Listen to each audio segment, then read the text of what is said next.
Good morning, everybody, and welcome. My name is Kathy Sierra. I'm a supervisor with the Office of Student Assessment, and with me today is Dharma Rodriguez. We're coming at you from TDC today, and also Jennifer Fernandez, one of our assessment administrators on the FSA team. And myself, Dharma, and Jennifer were all back in the day test chairs. Dharma and I worked at high schools. Dharma was at Killian. I was at American Senior High School and then Hialeah Gardens. Jennifer has the perspective of a charter school, and she actually joined us about 1.5 years ago. So she's the newest, just recently from the school site. So we all know what it's like. We feel your pain. This is a very unique role, a lot of responsibility. And it's one of those jobs where you kind of, when you're made a test chair or a school assessment coordinator at your school, it's not like you can go to the other school assessment coordinator at your school because there isn't one. It's just you. So a lot of it has been, at least in my experience, just making it up as I go along, doing the best I can, and just trying to soak up experience from other people, reaching out, and that kind of thing. So a couple of years ago, when Dharma and I joined the district, we said, you know, we have a unique perspective. We're administrators who have also been school assessment coordinators. Why don't we do some sort of informational session to at least share what we did to help us be successful as test chairs? And by the way, test chair and school assessment coordinator are the same term. You can see my age as I constantly say test chair. About a couple of years ago, the state adopted the term school assessment coordinator, and so we have two, but I might say test chair, so bear with me. If you haven't already, please make sure you sign in either by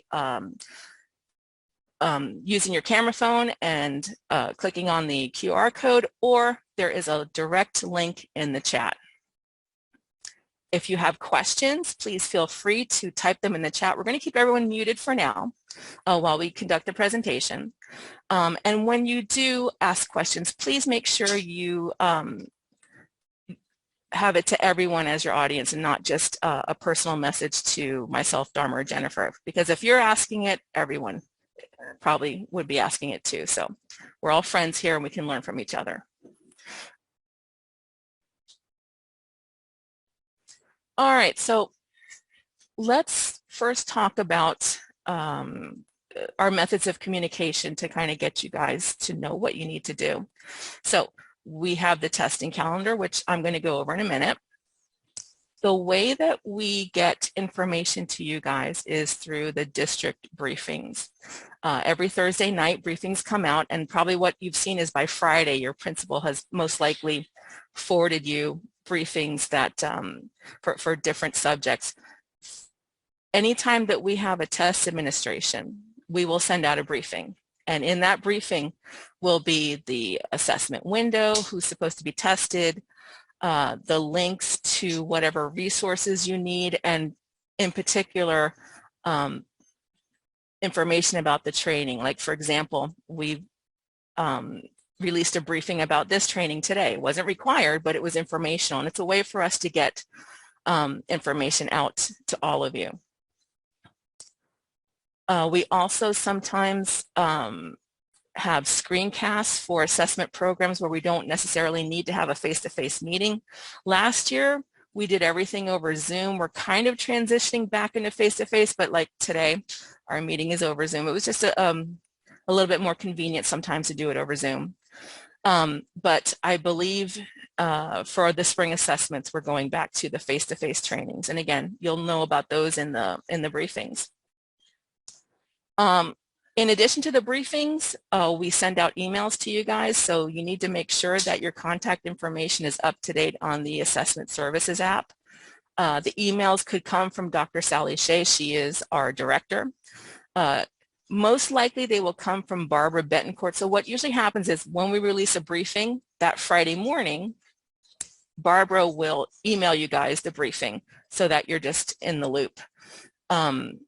You'll also get emails from any one of the program administrators, and then of course from the Testing Distribution Center.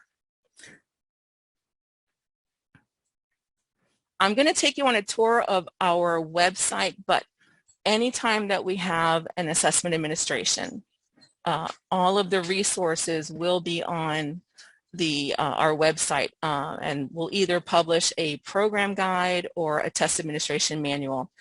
And in those guides will be, like I said, the window, who is being tested, if it's going to be computer-based or paper-based, any particular procedures and guidelines and specific accommodations for the ESC population and our ESOL students. All right, so I'm actually going to take you on a little tour of the website. It's been redesigned. I'm still getting used to it. So basically up here, you have your navigation pane. This takes you to all the different pages. These are the same as down here where these tiles are. I prefer to navigate from up here. Let's first go to the testing calendar. So probably the two things you're going to use the most on the web page are the testing calendar and the assessment administration links. So let's first go to the testing calendar. And this is the testing calendar for the 2021-22 school year. It was last updated September 20th. So you're going to want to visit this page every once in a while to see if there's an update. If we do update, because it does happen, sometimes assessment windows change. For the retakes, for example, the retake window was extended, and then Maria and Jennifer sent you guys an email letting you know, hey, window's been extended. So usually if we do have an adjustment or a change in the testing calendar, we'll let you guys know. But this is where officially everything is listed. And if you're not sure about an assessment, all of these are hyperlinked to tell you about that assessment. For example, the civics literacy exam is brand new this year. And if I click on that, it tells me who's tested, the course codes that are tested. So this is basically for your information. It can also be information that you share with parents if you need to. Oops. And so here's basically our year in a nutshell.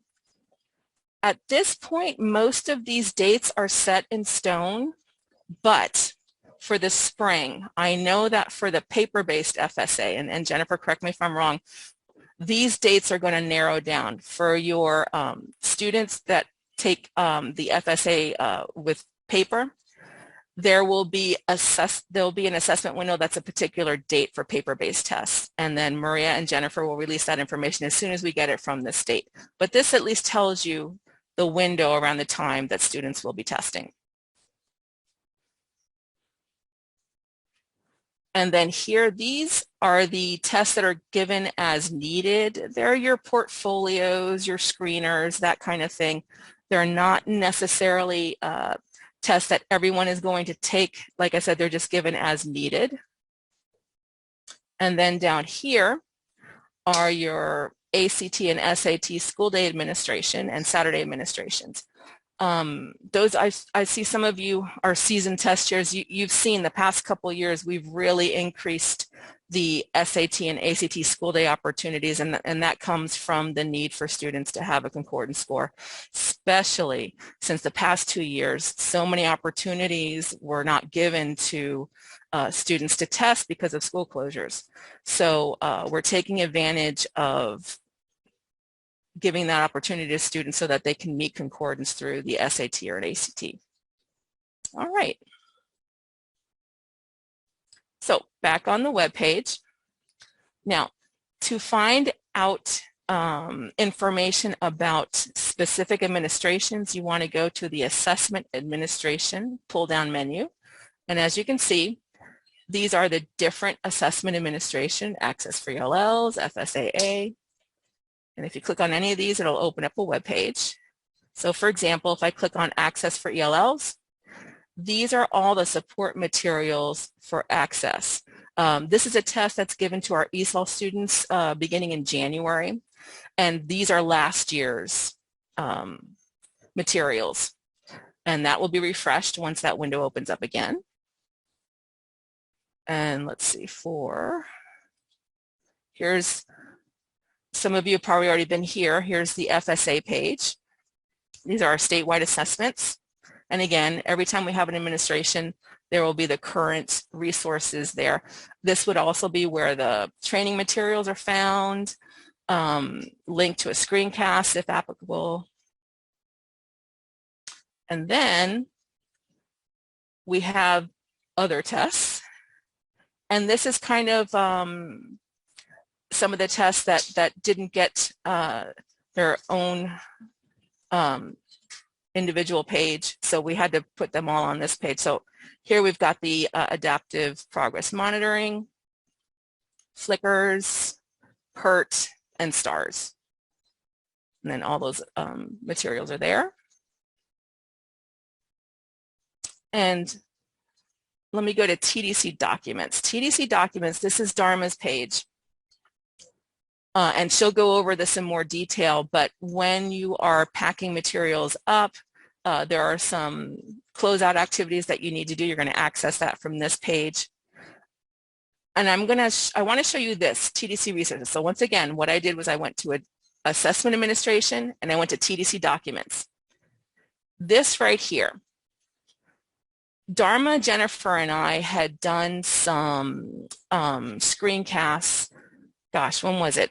Not this past summer, but the year before. So the summer of 2020. And a lot of the resources that we gathered from those screencast trainings, Dharma put them together here. And I want to specifically show you some of the support materials that are here. So this is the fourth link down. This is a SAC Training and Resources. This is basically things that we have gathered from our trainings. It opens up a Google document and it's got two tabs. These are links to actual YouTube videos that we did. What we did is we recorded ourselves training other test chairs. And then these are the support documents. So I'm just going to click on one. So lots of different topics. For example, this one, it would be for the beginner. It's how to copy, filter, paste, and sort in Excel. So I'm going to click on that. And this is the YouTube video. There's Dharma. And if I go back, so Dharma, she's going to walk you through how to copy, how to filter, how to paste, how to sort.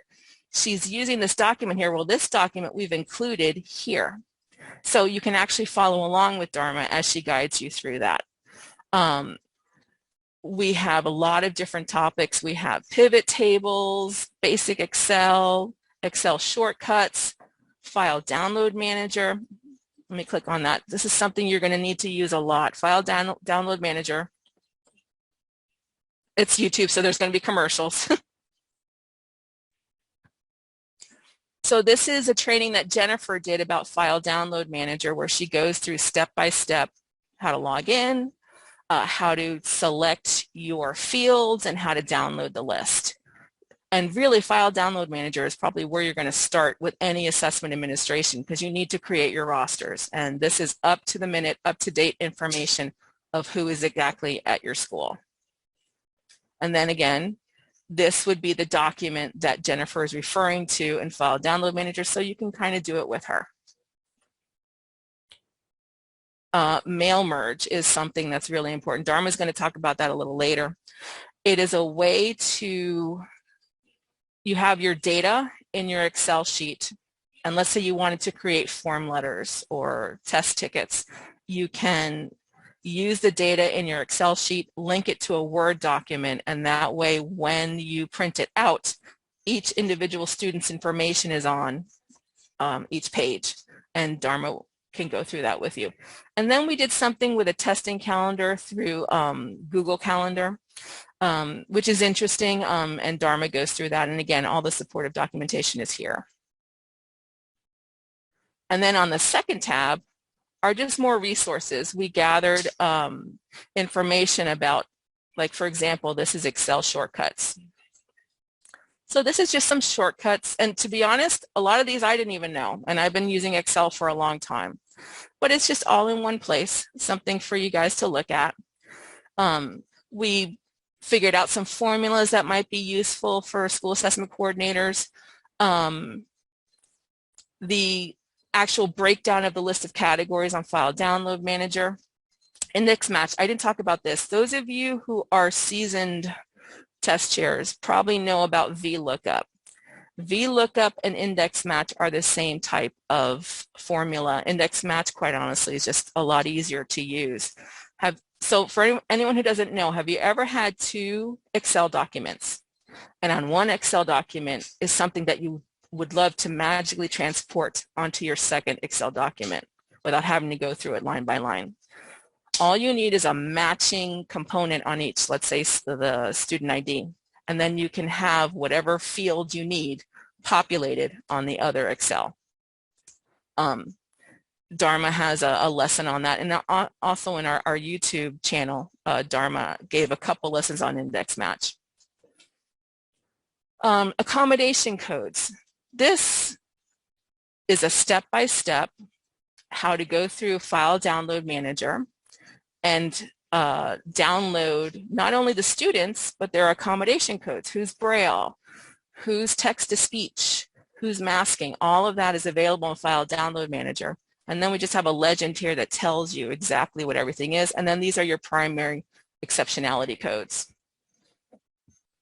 And this is a living document. So as we think of things, we just keep adding them. So you might want to bookmark this. Once again, that is on your TDC webpage under SAC Training and Resources. Another thing I want to point out is the staff from student assessment. Let me see if I can zoom this in a little bit. No. Okay, so let me go through who oversees what so that you know who to call when you have a question. So for all the baselines, interims, performance matters, that's going to be Felicia Mallory and Denitra Collins. They also oversee NAEP and access for ELLs. And by the way, when in doubt, here's our phone number right here. And just let the person who answers the phone know I'm having a problem with baseline or I'm having a problem with access for ELLs, and they will connect you to the appropriate administrator. These are all of our assessments regarding third grade promotion, portfolio. That's Maida Cabeza. Also Stanford, all of the K1 and 2 students take the Stanford test each year in the spring, and Maida Cabeza oversees that. Also the remnants of PERT. PERT can no longer be used as a concordance score, but it's still used for dual enrollment. So Maida Cabeza is the person to go to when you have a question about buying PERT tests, anything like that, she can help you.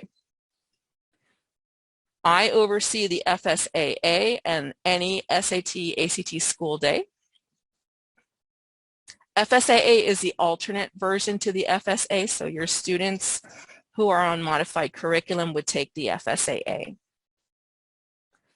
And then all of the statewide testing, the FSA, the EOCs, the NGSSS, the new civics literacy exam, that would be with Maria Bruguera and Jennifer, and then I'm there to help as needed, but Maria and Jennifer would be your go-to people for that. We also have assessments that are managed by other departments, and we work in collaboration with them, but for example, advanced academics, they really oversee anything with Cambridge. If you're a Cambridge school, if you're an IB school, Joette Vigiano is the person you're going to be contacting. Anything AP, dual enrollment, PSAT is going to be Monsi in advance, and these two are from Advanced Academics, and those the phone number. And then we have progress monitoring with the new HMH Read 180 that replaced the FAIR this year. And that would be your high school students that are level 1 and 2. They would take the Read 180. That is overseen by the ELA office. We have iReady, your K through 8 students in for reading and math. That's their progress monitoring. We have a new assessment for first graders. This is a gifted screener, and first graders will take that. And then VBK for our pre-K. And again, if you forget and you're not sure, you just call our main number, let us know what you need, and we'll connect you to the right person. Okay, so TDC. So our office is kind of split into two locations. We have the downtown location, and then we have the testing distribution center. The majority of us work in the downtown location. The testing distribution center is the one on Coral Way, and that's the place where all of our paper-based assessments come in and go out of. And Dharma and Maria Vargas are at the testing distribution center. And then here are just direct links to things that would be helpful. Dharma put all this together. So again, this is located on your TDC document webpage under TDC resources. All right.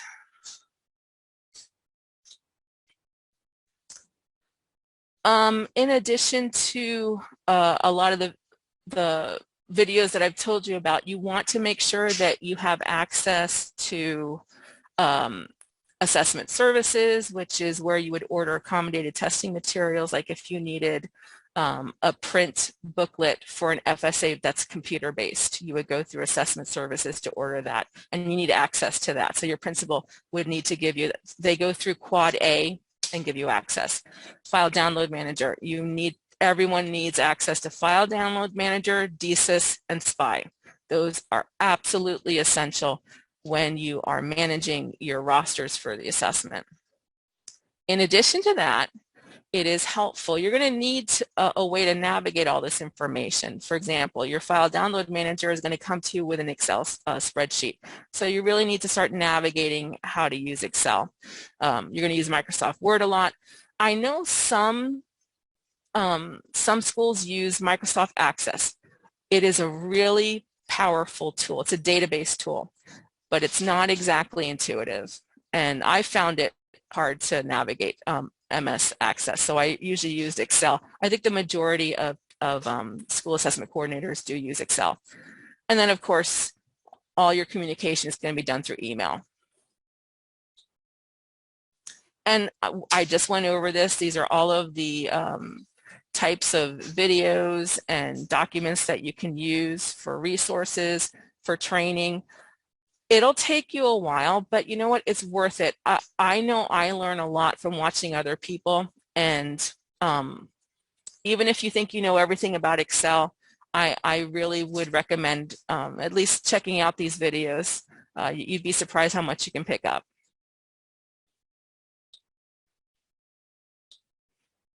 And that's a direct link to our YouTube channel. And again, if I just go there,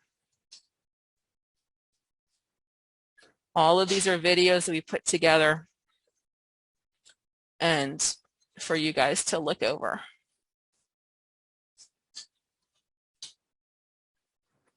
Probably the program you use the most is Excel. And there are things that you learn to do on it that you perhaps haven't learned before because you've never needed to use it. If you've never needed to use VLOOKUP, you wouldn't know how to use VLOOKUP. So there are a lot of skills that you can learn with Excel. There is an opportunity for you to earn master plan points by going to Skillport. Now, I actually did it this summer. It's a program where the Dade County has actually purchased classes through Skillport that we can take part in and actually get master plan points. But to get the master plan points, refer to this weekly briefing because you do have to sign up on our professional development site. Once you sign up there, then you go to Skillport, create your account, and then you finish the classes. And you have 30 days to finish the class, and then you have to do, they give you a little homework, that kind of thing. But then you can earn 10 master plan points per class, so it's worth it. So refer to that weekly briefing. basically it's going to come down to a process that works for you, but I would say Excel is probably key in managing all of your rosters, all of your information, all of your data. And then this is a link to Skillport, but remember, you need to, in order to get the master plan points, you need to sign up first through the professional development, and you want to refer to that weekly briefing. But if you don't care about the master plan points, you can go there right now. There's tons of classes that you can take for Word, PowerPoint, Excel, Microsoft Access. All of the Microsoft Office tools are there. And this is actually from Dharma. This is an old Excel sheet. I think that's actually one that she had. And basically the process is you start off with a fresh download from File Download Manager, and that's usually what everybody keeps as their main download. And then you just start carving it up per assessment, you know, carving up your rosters, carving up your proctoring assignments. If you need to do a mail merge, the data would be there as well. And she always has it nice and color-coded. Mine weren't color-coded. Mine were boring. But as you can see, the videos that we have on YouTube can really help you with figuring out how to sort out your information and your material. Okay, Dharma, you're up. And just to quickly bring up the difference between the two with SPY and file download, SPY will be looking up one student at a time if you just kind of want a screenshot of that student's performance and anything that that student is missing. If you don't have access to SPY yet, but you do have access to file download will generate a list based on your entire school population. So even though it's a much larger list than what you would see on SPY, you could always download it and then just do a search for whichever student ID it is that you're looking for. It does take a few more steps to get the information that you would need. That's if you're still waiting for SPY access and you have file download access. Okay, so let's get a move on here with, we're actually, the attempt here today is to now, from this point forward, we're going to walk you through how to prepare for an upcoming testing session or test administration.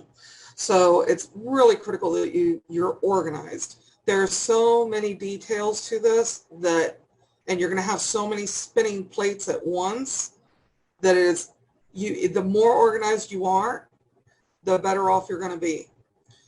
One of the things that I did initially after my first year, and my first year was pretty chaotic, and it seems to be the same case with everybody because as Kathy alluded to before, you just kind of step into this position, and not many of us were real lucky to have really good mentors. A lot of us stepped into this position and were pretty much told, hey, I figured it out, so you figure it out, which was one of the incentives for us creating this training for you guys. We wanted to actually facilitate a walkthrough of the process so that you had some idea of how to go about it. After that first year of chaos, I decided, no, I'm not doing this again. So one of the very first things that I did was request a meeting in advance of the test administration year, right? So the big cycle is in spring. So at about end of January, early February, I sat with all our administrators at the school, the entire administrative team, as well as security, as well as cafeteria manager, IT, all the department chairs. The hope was to get everybody on the same page. And not only to get everybody on the same page, but to identify any potential problems going forward. And it worked wonderfully because we were able to head off problems. And we did have a very smooth testing schedule that year or cycle. So let me show you a little bit of what this looked like. The first thing you want to do is you want to create a custom testing calendar that suits your school's needs.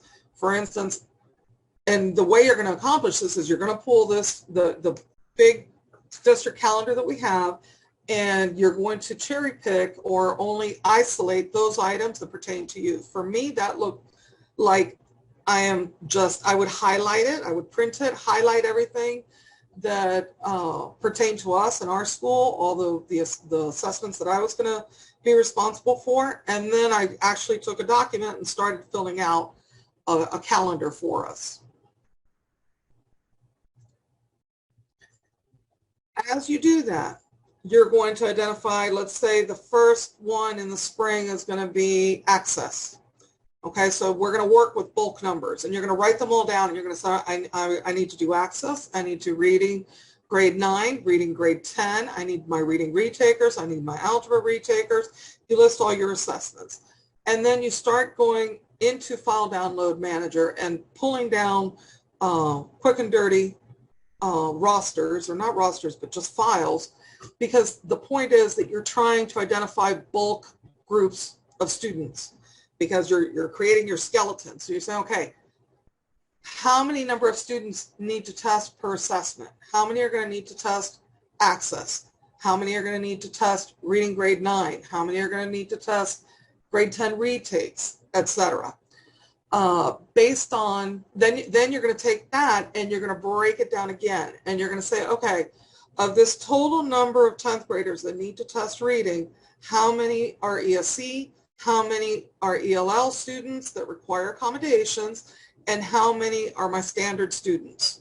It's going to matter.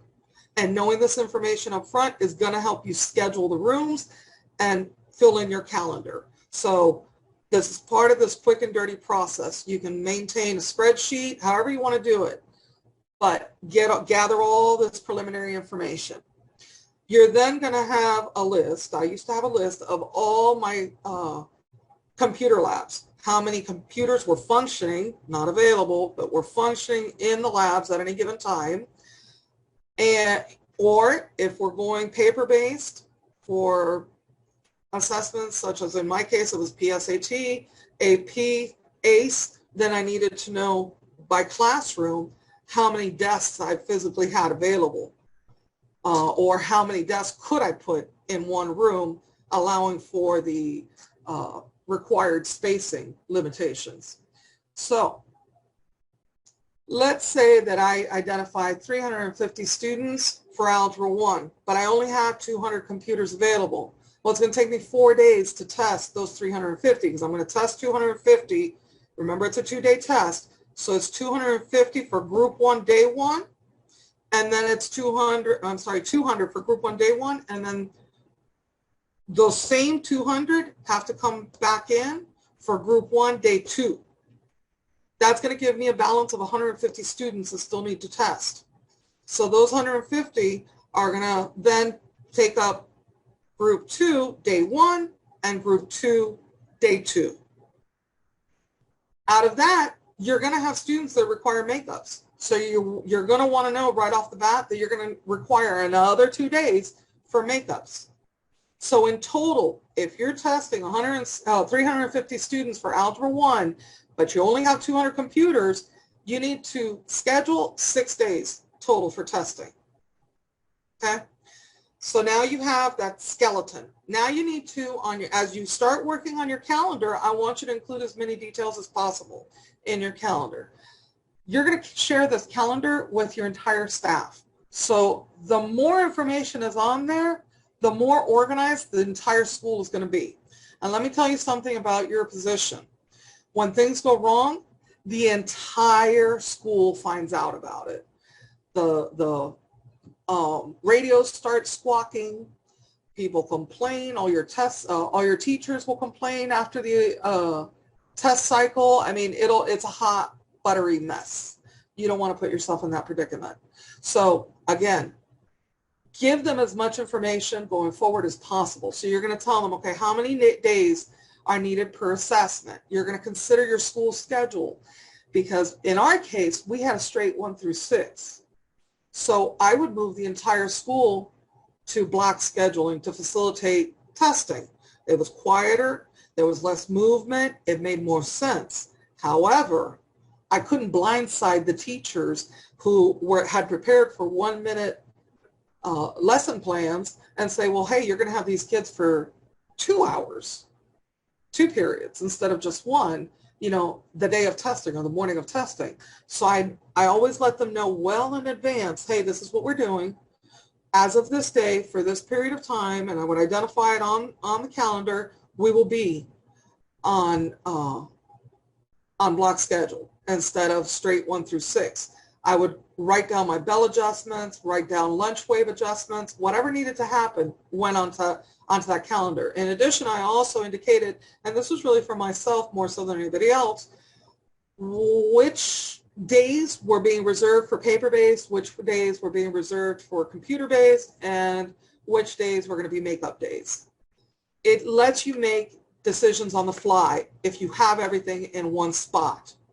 And for a lot of us, that was a daily thing. Your principal would run in, or my principal would run into my office and say, district is calling, they need the labs. How many labs can I give them on such and such a date? Well, hold on a minute. I'd look up my calendar and say, absolutely not. We've got Algebra 1. I need all the labs. And that was it.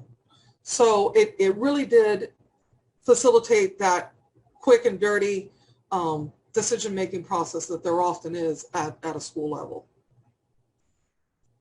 Okay, so this is going to be your blueprint for testing. It's going to give you a point of beginning because now you're on pace. Now you've got everything mapped out, so intuitively you know that if in 2 weeks you're going to start a test, your administration window opens and you're visually looking at it on a calendar, you know you have a lot of things to prepare for before that date rolls around. So it's giving you a point of beginning. It's keeping you on track to make sure that you don't have any oversights, that you don't forget, oh shoot, we're testing this day, or oh, I've got extended timers on this day. I got to forewarn the cafeteria that day there's going to be kids coming up to or showing up to the cafeteria late or in between lunch waves. And it also avoids errors. It's going to help avoid scheduling or conflicting disruptive activities. For us, one of the big disruptors were pep rallies or field trips. It was like, you know, our activities director often forgot, hey, we're testing, and he'd be like, oh, we're doing this and we're doing that. And I'm like, wait, hold on a minute, because there's a lot of senior activities planned around that time that can be disruptive to the entire school. And it was like, no, you can't do that in the building. You got to take it off campus. So all of that will be alleviated with the testing calendar. So let's see what the testing calendar looked like. Here's an example of a testing calendar from 2015. You see that here I'm indicating, here it's traditional 1 through 6. I've even got, you know, take your child to work day. I've got teacher planning day. I've got just about everything that could affect the school on this calendar. I'm letting know, hey, FSA window opens on the 13th. We're going to do reading grades 9 and 10. We're SPED and ESOL. I tried always to isolate my SPED and ESOL and front load my calendar with SPED and ESOL because they're the toughest population, right? So they go all day long, number one. So they're tying up the rooms for the entire day. And also because they're usually our runners. And it's really hard. It was really hard to catch them. So I allowed myself the entire day at the front end of the testing window so that if I didn't catch all of them, I had the rest of the testing window to keep whittling that number down. I told them when we moved to here's odd. Those are my odd days. So we're running 1, 3, 5, and here's 2, 4, 6. And then on Fridays, we would go back to our traditional 1 through 6. We have early release here, and then I identified, okay, look, this is group 1, day 1. These are my standard students. We're doing grade 9 and grade 10. Here's group 1, day 2. So now I've finished with that first group, and now I'm moving over here to group 2, day 1, reading grade 9 and 10, but I'm also starting Algebra 1, geometry, and back in the day it was Algebra 2, paper-based only. So, and the paper-based tests. So I had split all of my labs, and I dedicated X number of labs to the reading and then X number of labs to the math or the EOC part of this. Again, having the calendar keeps everything organized. This one was just a Word document, which was fully customizable. I went in and I put in everything that I wanted. Then I discovered Google, and we all know how much I like Google. So with the Google Calendar, it allows you to color code your entries. So in this case, I did FCAT reading in yellow and GSSS in green. So I'm not sure, here I flipped it. So I'm not sure what my idea was behind this. I'm sure it made sense to me at the point that I did it, at the time that I did it. But it does allow for the color code entries. It does have a section for notes, for detailed notes for yourself on the back end of the calendar that only you can see. It's accessible from any mobile device. It's shareable with everybody in your school, so it's a living document. So if you make any changes, any last minute changes that you had to move something around, you had to cancel testing on one day and push the whole window back by a couple of days, then they're seeing it real time. So by sharing this with the entire school, they were able to see changes. I didn't have to constantly keep deploying emails. They knew to go and check in periodically, or we would make an announcement in the morning, check your testing calendars, there's been an update. Okay.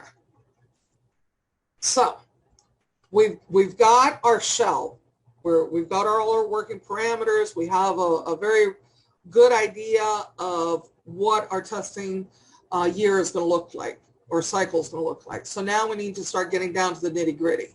We need to, okay, who's going to test? Who needs to take which test as far as students are concerned, and who am I going to use as a test administrator? And I know this seems like a really long way away, but let me tell you something. I would start building this before I left on Christmas break. I had all this done. I had my calendar done, and I had all this that we're going over now, I will have had done, identifying the students and the test administrators.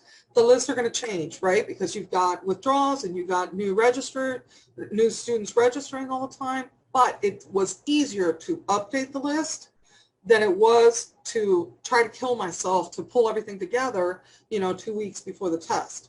So, and my sublocator really appreciated the fact that I had who was proctoring way in advance, because along with who was proctoring, I was doing displacements, or if I needed subs.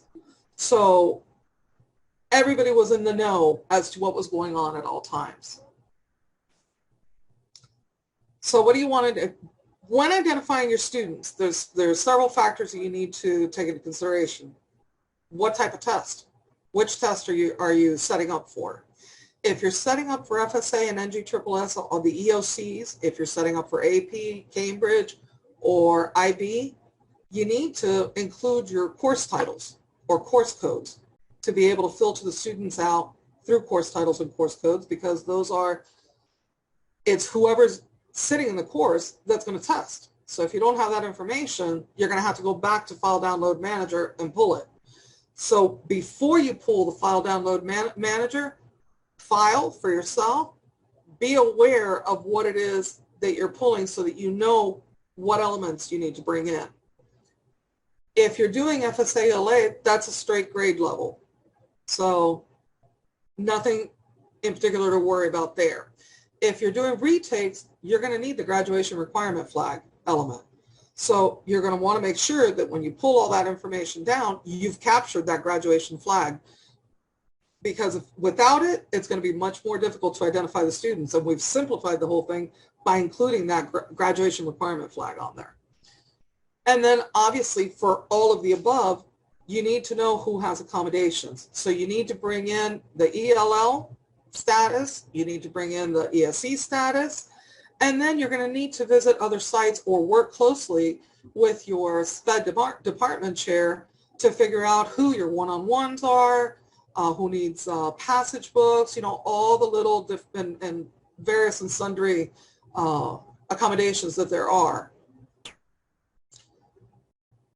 Depending on your location and your relationship with your department chair, or not the department, the SPED department chair, or your counselors, or whoever does this at school, you're going to have to find a creative way to get around this. I was always left until the last minute by my SPED department chair to obtain a list of who needed what accommodations. So I got to the point where I just learned to identify them myself. So I'd go into EMS and I'd grab the list, and then what I did was that I kept a running record of all the kids that had 504s at the beginning of the year. I'd check it mid-year and then check it right before I assessed them to make sure their status hadn't changed.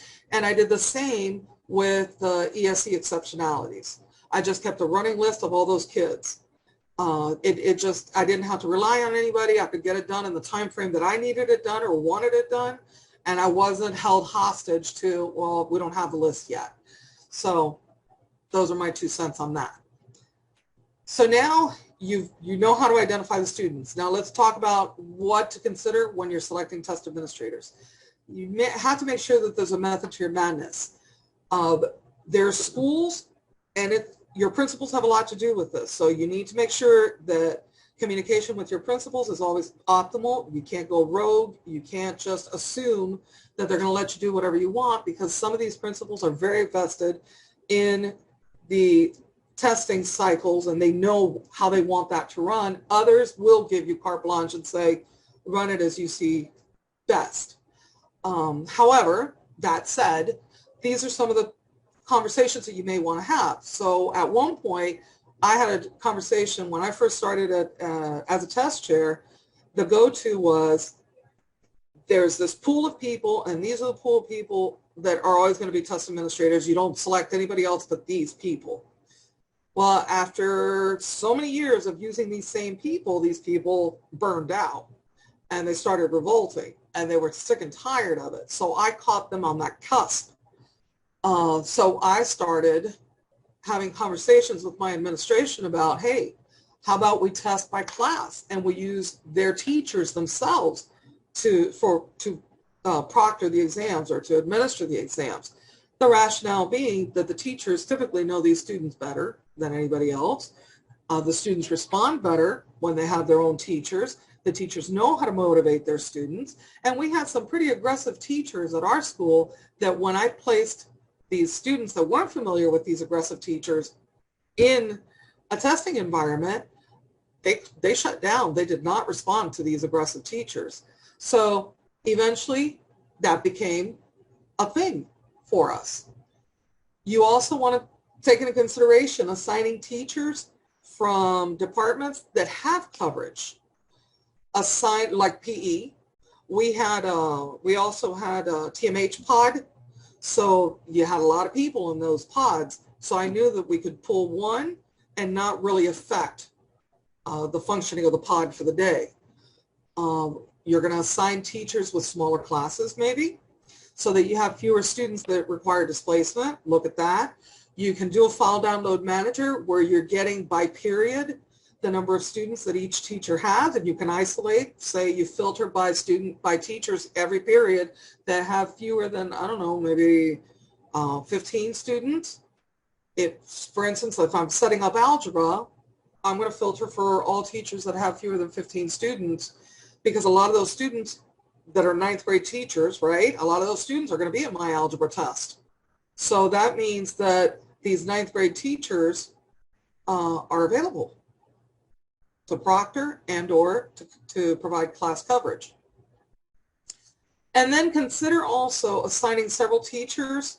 I called it a quilting pattern, right? So this is when I'm like scraping rock bottom now. And this usually happens like towards the end of the administration. People are calling out every other day. Everybody's sick of testing. They're not doing it. They're not having it. So oftentimes what I did was that I would identify, okay, who's available first, who's available second, who's available third. It's the 3 hours really that I need to cover. So I would say, okay, well, Miss Jones is going to do first, Mr. Green is coming in for second, and Ms. Fernandez is going to do third. And that way I covered one room the entire day, albeit that it took 3 people to get it done, but it was covered.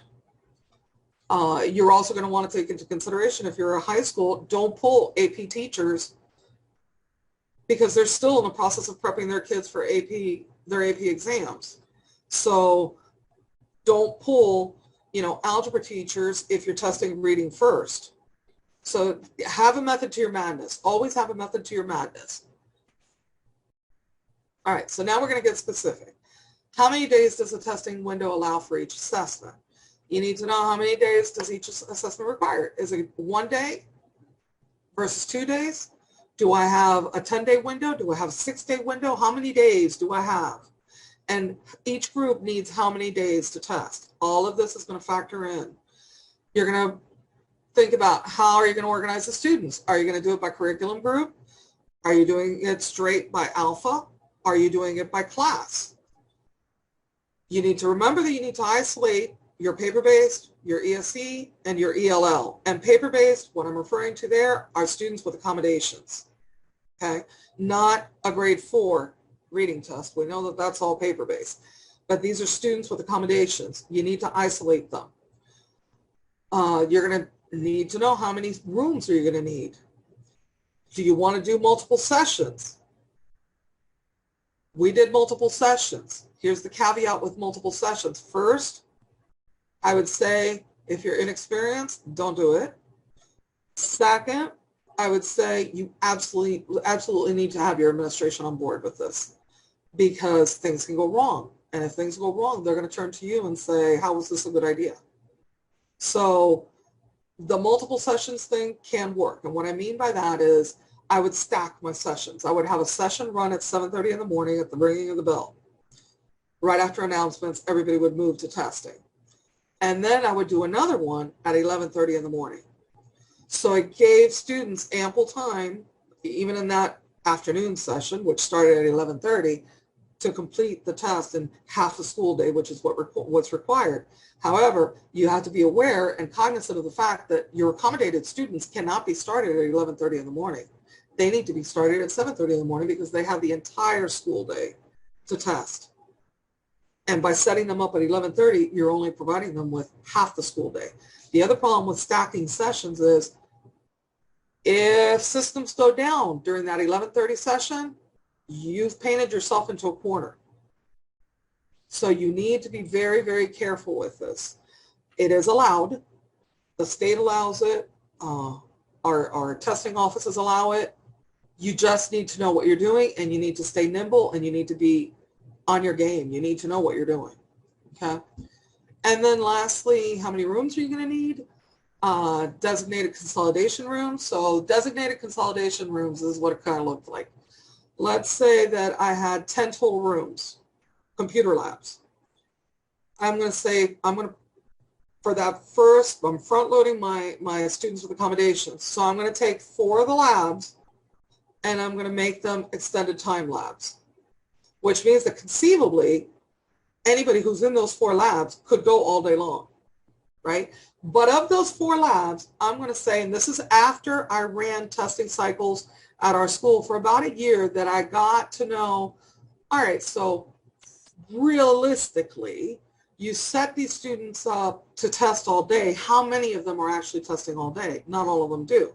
So if you have 4 days or 4 labs, I would knock 2 of them to be consolidation labs, releasing the other 2 for an afternoon administration of standard students. So when it came time to transition at lunch, I'd say, okay, the students are going to go to lunch at this time. You're going to walk the students, and you're going to take their materials from them, and you're going to walk them to lunch. You're going to take them to lunch, and then when you come back, instead of going to your lab, you're going to take them to this, what we call consolidation room. The consolidation room was out of the 4, the 2 that are going to remain all day. And those, if they finish early, what a bonus. But if not, I know that those 2 test administrators, I have committed to staying all day. And I know that I am not counting on either of those labs for the rest of the day. So that's what that looks like. Let me show you how I kept this organized on a spreadsheet. So I did my dates. Under the dates, I put how many students. I put the exam. So this is reading retake. This is Algebra 1 retake. This was back in the day when we were still trying to finish up the FCAT retakes. These are my stacked rooms. So I'm running an AM and a PM session here. Here I'm doing all AM. This one was global perspectives, and I was doing presentation recordings. So it was only happening during 2nd period and then during 4th period. So you see the level of detail that there is here.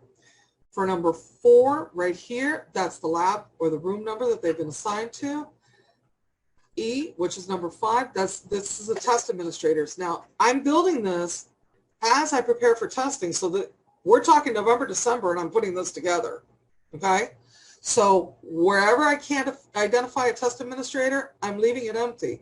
Now I have a visual cue that I still need to worry about this test administrator when way before March rolls around. It's November, December, and I haven't identified anybody here. It's November, December, and I don't know what rooms we're recording in yet. So, and then any special notes, like I have down here, FSA ELA 9 and 10. These are my paper-based students. I've got 17 of them, and I'm putting them in this room with Miss Edgar. Whoops.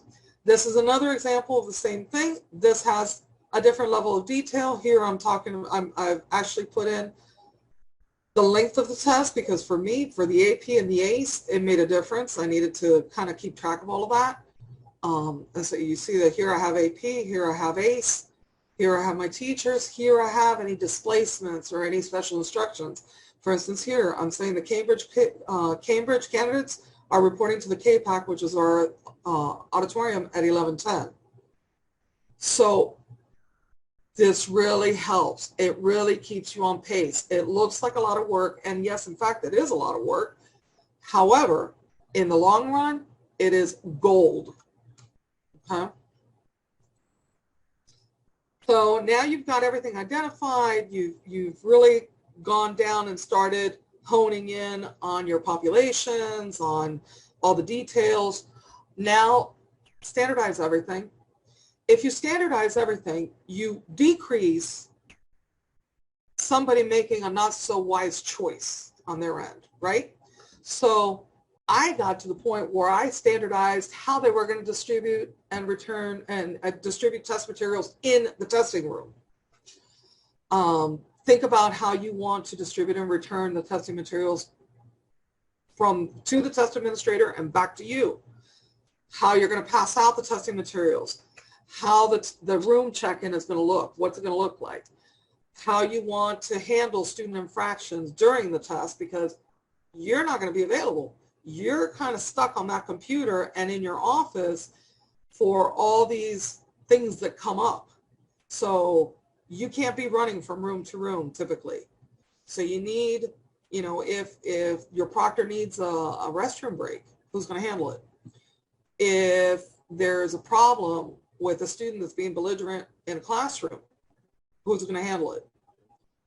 And how is it going to be handled?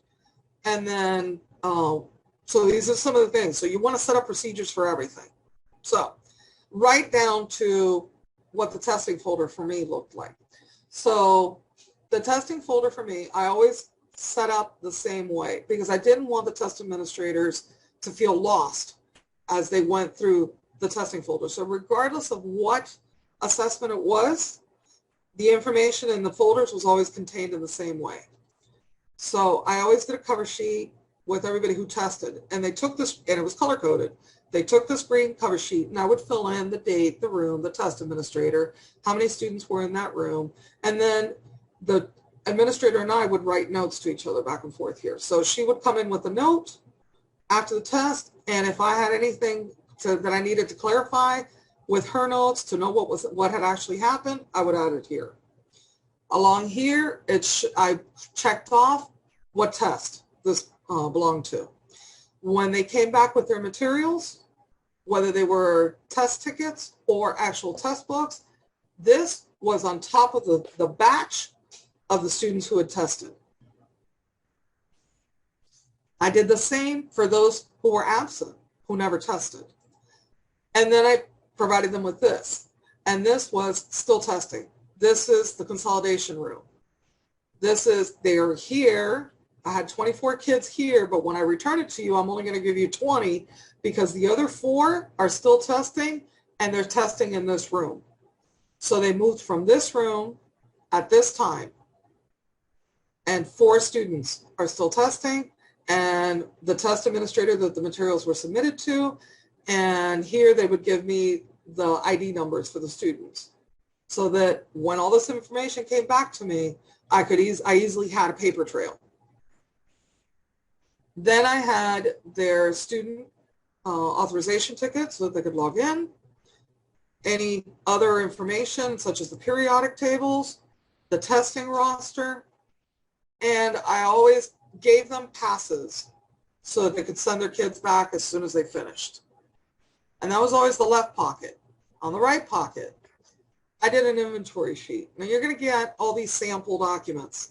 I don't believe in reinventing the wheel. You can take my documents, you can use whatever you want, you can change it up to accommodate your school and your process. But this I did because at the time of check-in, when the material all comes back to you, it's a ton of stuff that you have to watch out for. Did the seating charts get completed in ink? Are the headers completed on the seating chart, on the rosters, on this, on that? It's like, is there a sign-in time on the security logs? Is there a sign-out time?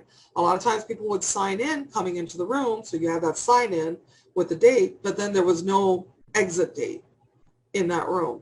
So it's little things like that in the madness, the radio is squawking and they're saying, I have 40 kids sitting outside of Garcia's office. Where's Garcia? Well, Garcia's still testing. I'm trying to take in her material. Hold on a minute. In the midst of all that craziness, all these details get past you. And what happens is then it creates a burden for you because now you got to hurry up and chase all this information down. So by doing this, I found it most helpful. Bathroom log, I did this because kids would disappear for 20, 30 minutes. And I wanted to know if that was a problem. I never told the test administrators what was required by the state or the district and what was just additional material, additional documentation for myself. I wanted them to give all the documents the same level of importance. The seating chart, which was specific to each room, it was much easier, particularly at the time of invalidations. It was much easier to really see what had happened in that room. The security log, this was a cheat sheet that I created for them because for them also as test administrators in a room, there's a lot of information for them to keep track of, a lot of things for them to remember. So this was kind of like, hey, make sure that you collected all their electronic devices. Look around the room and make sure that the do not disturb signs are up and that the no electronic devices signs are up. Make sure the dividers are up. Make sure that you're posting the start and stop times, that you're putting them up on the board. When you get to this point in the test administration manual, you're going to have these options. I need you to stick with option A on page whatever. So all of that, I am telling them on this document. And then at the bottom of the document, they're signing off. So they can't tell me later, well, you didn't tell me I had to check to see if the dividers were up. They were all sitting in a corner. It takes some of the heat off you. And then bathroom passes for the students if they were released from that room. Final steps before testing, you got to train your administrators and your proctors. If you're doing fall, winter tests, then you have to do one training in the fall. Even if you train them in the fall, come spring, you're going to train them again. You absolutely need to train them again. Okay, because they only do this process once a year or however many times. They forget. A. B, if anything goes wrong, that's the first thing they're going to ask you. Were they properly trained? And you need to show, yes, they were trained. So you can either create the PowerPoint presentation on your own, or you can take a shortcut, take the presentation that we post, the training presentation, which is what I used to do, adapt it to my school and adapt it to the test administrators, and take everything out that belongs to you, the school assessment coordinator, and readapt it so that it's addressing test administrators, and that's what you use. Make sure that you obtain both signed security agreement forms. It's the security agreement and the prohibited activities. If you test in fall winter, you need one for fall winter. If you test in spring, you need another form signed in spring. So in years prior, it was one covered them the entire year. Now you need one for fall winter and you need one for spring, and that includes you. You need to sign off on one of these as well. You're going to prepare materials for the test day. You're going to make sure that the folders or test bags or whatever it is that you're using to give to your test administrators in the morning, that everything's in there. If it's a math test that requires calculators on day 2, don't give it to them on day 1 because they will use them. So make sure you hold back those calculators and only give them on day 2. If they need work folders, if they need worksheets, whatever they need, prepare it and put it in the bin, bags, folders, whatever you're using, well in advance so that you're not running like a mad person the morning of testing.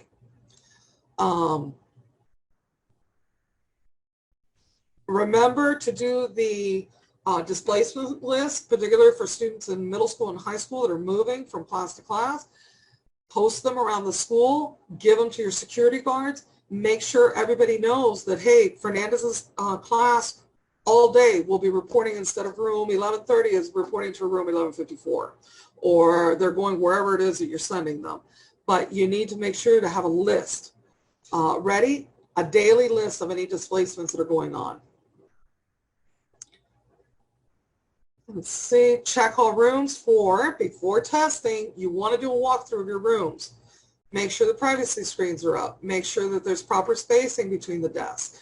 Make sure everything is functioning correctly. One of the things that I used to do with my IT guy was I would walk around with the seating charts for each room, and I would identify on my seating chart what's missing a mouse, what monitor isn't working, whatever issues there were. I would note it on the seating chart. I would then submit all 10 seating charts to him and say, here you go.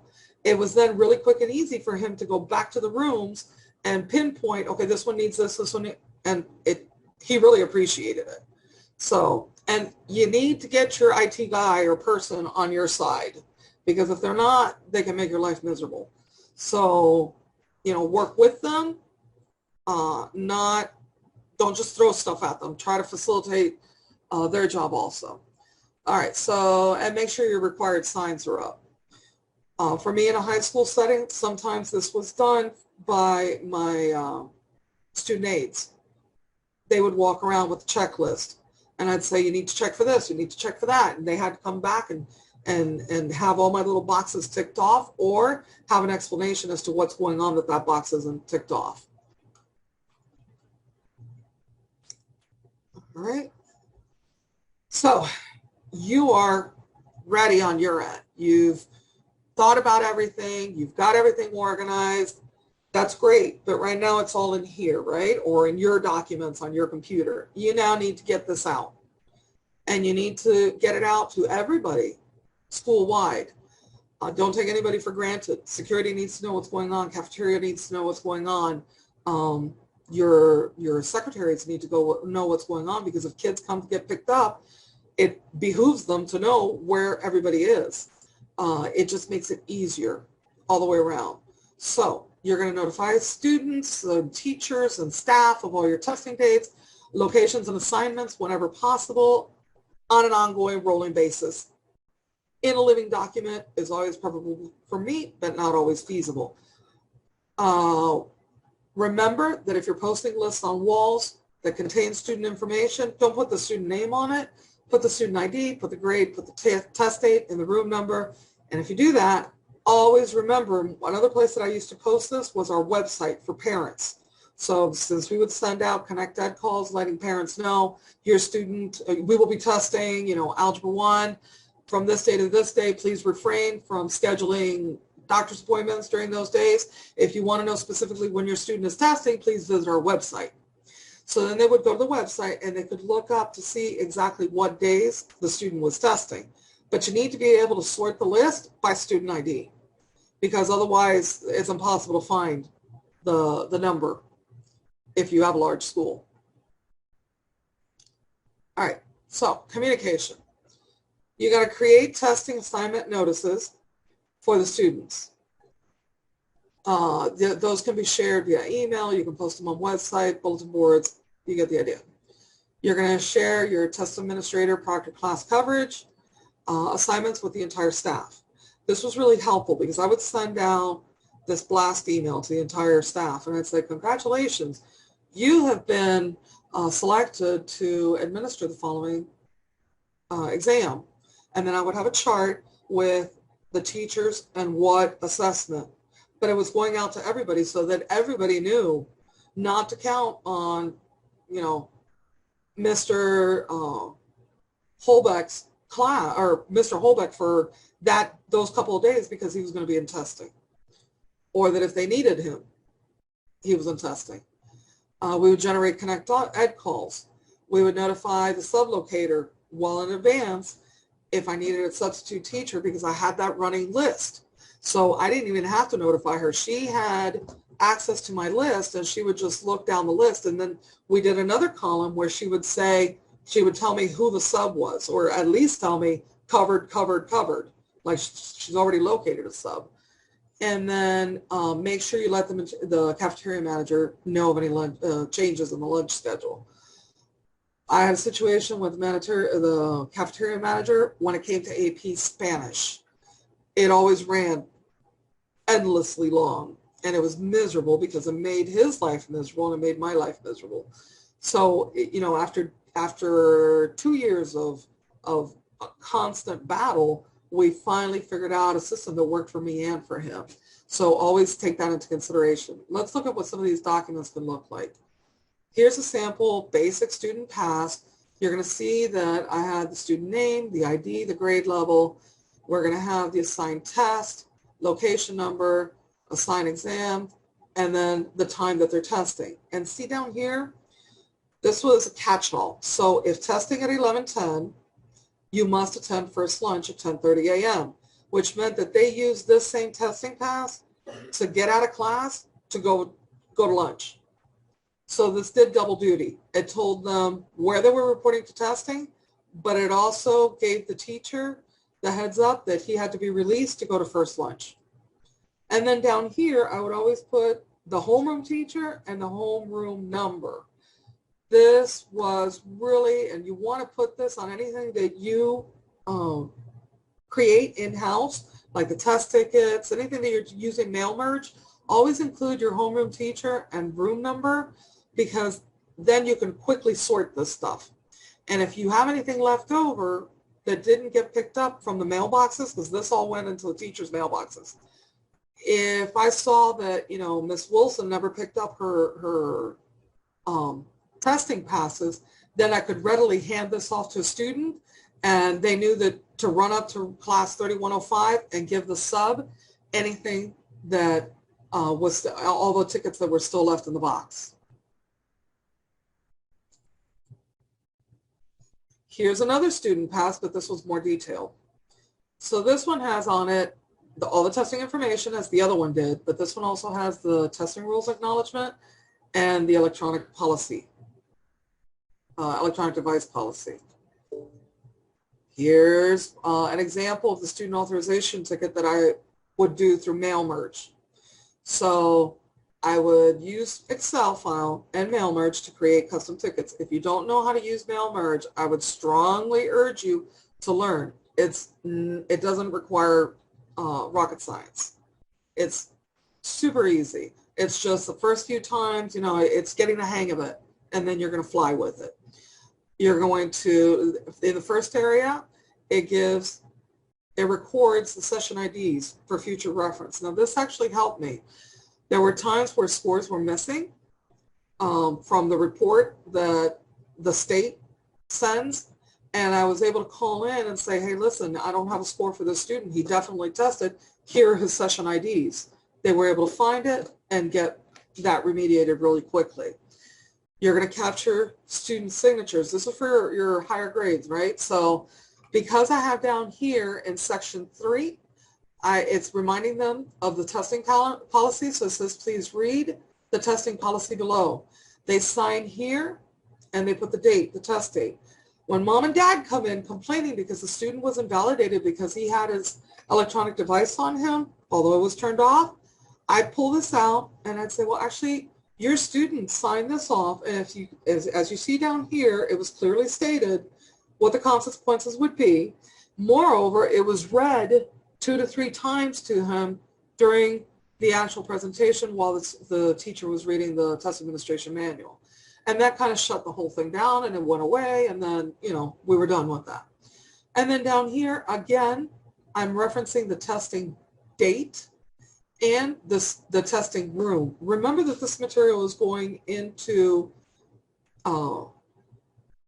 your folders, your test administrator folders.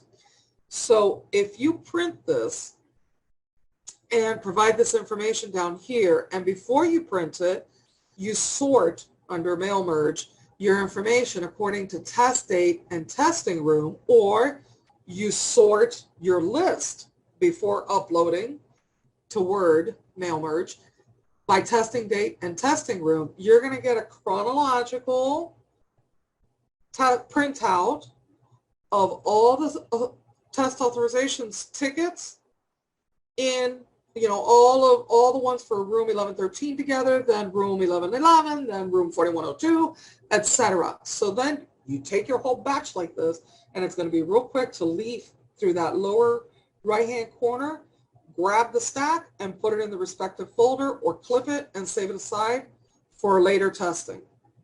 Okay? I hope you guys understood that, because this is a real quick way to organize all this paperwork, because that's part of the problem with this job.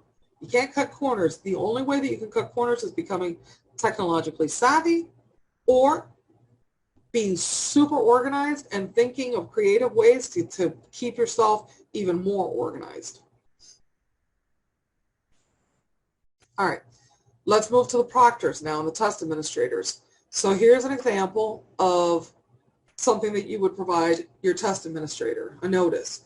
So it tells the teacher, it tells who it's coming from. In this case, it was Tiffany Davis, who was a test chair for many years. Then it's the subject, the assessment that they're being assigned to.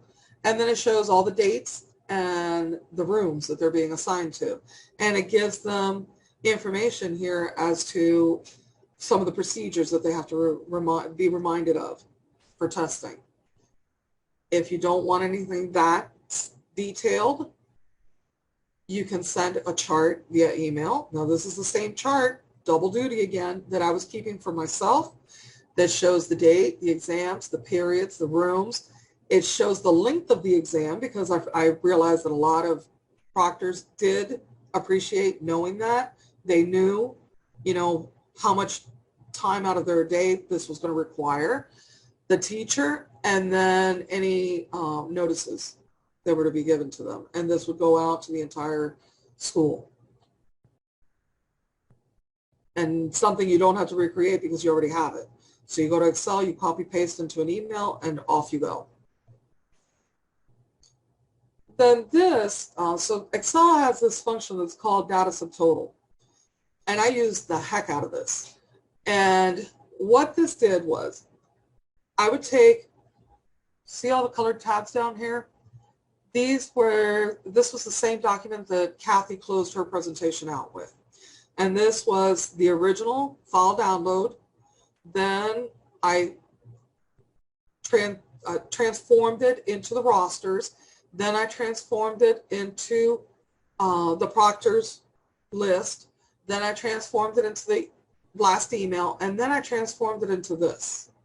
And what this is just a running list of all students that are testing. I would take and organize it by test date, by homeroom teacher, and then by student name. I would then do a data subtotal on it. And what data subtotal does, it breaks your entire list so that you can barely see it here, but Arca had 5 students that she had to release. Avasani had 7. Baldequin had 5. And then it goes out down from there. And then, even better than that, when you went to print, when you selected print and you activated the print, it would physically break out into separate sheets so that each teacher had their own listing of their own students. And then on the top, I would give them the message, so the message was the same for everybody. And then I would use my teacher name here to go to the mailroom, and the evening before the test, before I left school, I would have my whole stack of all of these and I would just slide them into their boxes with the passes. So in the morning, they had the list, and they also had the passes to give out to the students for testing for that day. This circumvented, the reason this came about was because I had a lot of teachers saying, I don't do emails. I'm like, okay, well, I gotcha. I'll give you something else. Do you do physical paper? You know? So then I was actually able to capture whether they were doing emails or, you know, somebody that was really alert to their emails, or if they weren't, at minimum, everybody had to go into their mailboxes in the morning to pick up stuff and sign in. So it was a great way. And then I would have the student aides go to the mailroom after we moved to testing to check to see what didn't get picked up. If it didn't get picked up, it means that there's a sub in that room. So they would grab the list and their tickets, and they would run up to that room. That's why I placed the room number here. So it's homeroom teacher and homeroom number. So they knew that ARCA was in 3137. So my teacher, my student aide would grab this, run it to 3137, and give it to the sub that was in that room. All right. So theoretically, we've done everything. And you did your first assessment cycle. Well, I want you to stop because I need you to reflect and then kind of regroup and then make any adjustments. All right. You need to tweak as you go along. Things are not going to go perfect the first time. And what worked well the first time for, I don't know, for a PSAT may not go as well for an FSA. So you're going to have to always think of the population that you're testing. You're going to want to get feedback from your test administrators. You're going to want to get feedback from security. Was there a lot of movement in the school? Were things disorganized? Get feedback from your department chairs. Get feedback from your principals and your administrators, the cafeteria people. Hey, did you have any issues at cafeteria? Were there any groups that let out too late? You know, and then based on the feedback, you're going to go back and you're going to make changes and improvements because that's part of the process. And you want to make sure that you get better as time goes along. So then you're going to implement whatever changes are necessary.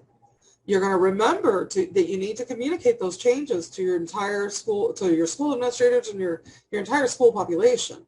Because if the process before was, as soon as the announcements are done, we're moving to testing, and that didn't work for whatever reason, and now you're going to have to move them in another way, maybe through radio, maybe, I don't know, it all depends on your school, then you need to let your school know, hey, we're not going to be moving to testing anymore right after announcements. You're going to wait, and a second announcement will be made. When you hear the second announcement, then you will release students for testing, you know. And that PSAT FSA is a great example. FSA was paper-based, or I'm sorry, was computer-based. So I had everything in place. But for PSAT, we had to take up one entire floor of the third building, which means that I had to wait until all those students got out with their teachers and relocated to another room, and then have PSAT that morning, or have everybody else move up to those rooms. There were just different scenarios, different needs. So then you're going to replenish all your testing supplies. Always take advantage. Just because you finished an administration doesn't mean I'm done. Don't sit on your laurels, because that next cycle or that next assessment is coming up quick, fast, and in a hurry. So you want to immediately jump on it and start getting ready. So replenish all your testing supplies, check bathroom passes, check seating charts. Make sure you have sufficient copies of everything that you need so that you're not doing last minute copies. You're going to start preparing for the exam. You're going to copy the seating charts, the reference guides, the signs, the passes. Incidentally, I used to do that during the summer.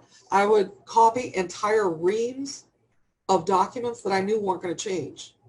So the seating charts were not going to change for the computer lab. So I would do, you know, a whole ream of paper of each of the seating charts per room, and so I didn't have to worry about copies throughout the year for that. Make sure you need to sharpen all the pencils, prepare the folders. You need to collect and clean up your computer dividers. There were obscenities often drawn or written on those computer dividers. I used to take them to the TMH students and have them erase and clean up. Or I would have the student aides, or I would have a club come in and erase and clean up. You're going to check all the labs in the rooms and all the computers, and you're going to make sure that all the visuals have been taken down. If you're moving to a new area of the school where you haven't tested yet, you're going to report any repairs or missing equipment, again, to your IT guy. After each assessment, you want to go in. You want to check the rooms. You want to check your computers, because they will take their pencils and they will jam the headphone outlets. They will draw on the monitors. They will flip the monitor so that when you log in, your image is upside down. You know, so you want to stay ahead of all of this stuff. Here's some helpful tips. Always plan ahead. You're going to avoid oversights and mistakes or chaos by identifying your examinees and determining dates and proctors early. So plan.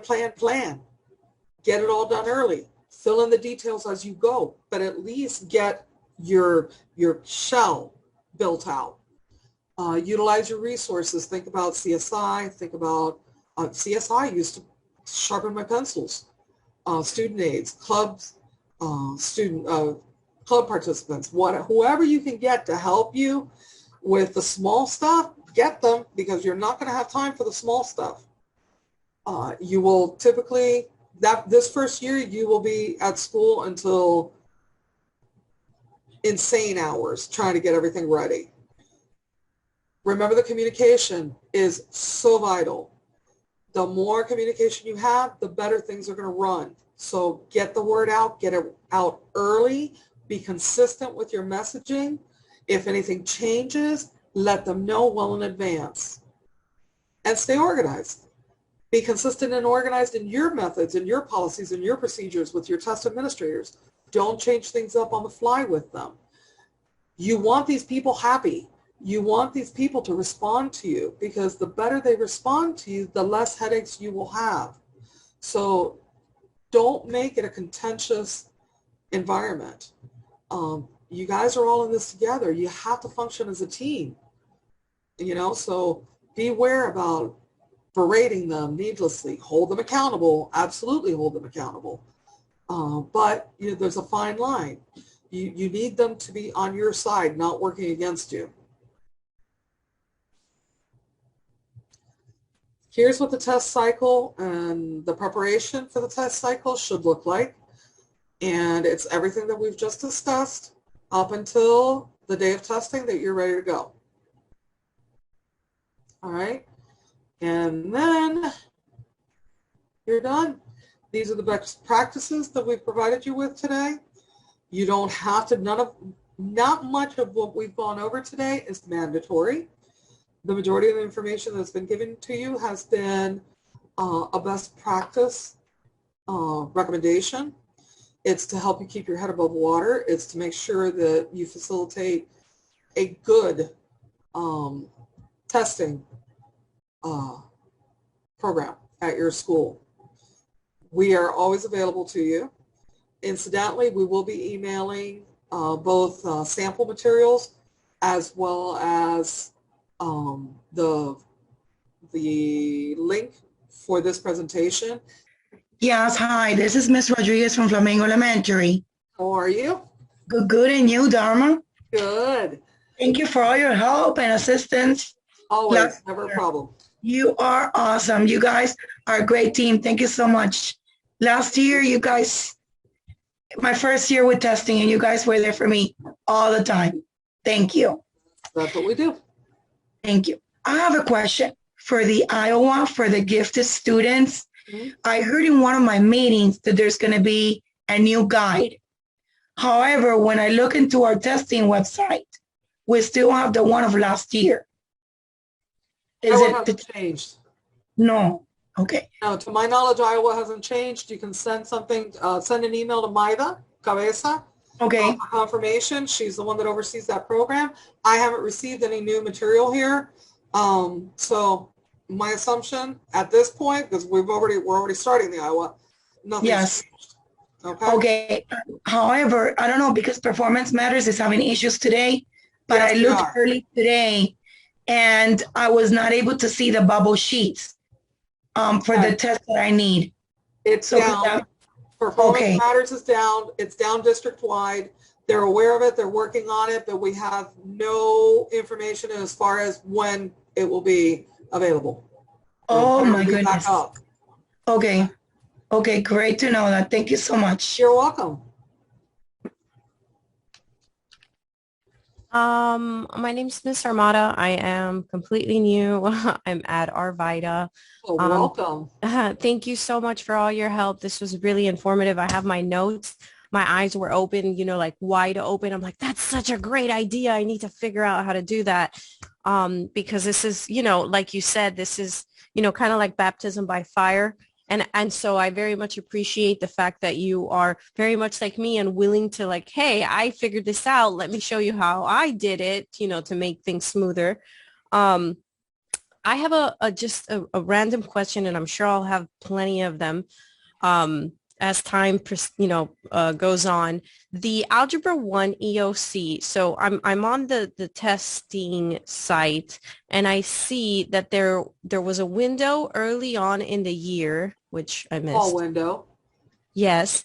But I have a group of students that failed out. They've passed the class but failed the EOC.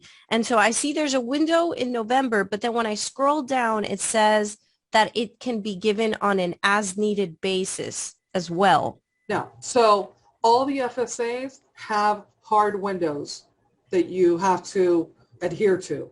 Okay. So the next time that it will be available, it's still available now for the fall, but the next time that it will be available will be in the winter. November, correct? Yeah. Yeah. But then if you're on the ARDA website, if you go all the way to the bottom, it says tests given on an as needed basis. And then it says end of course assessment, FS Algebra 1, and then it says FSA 8.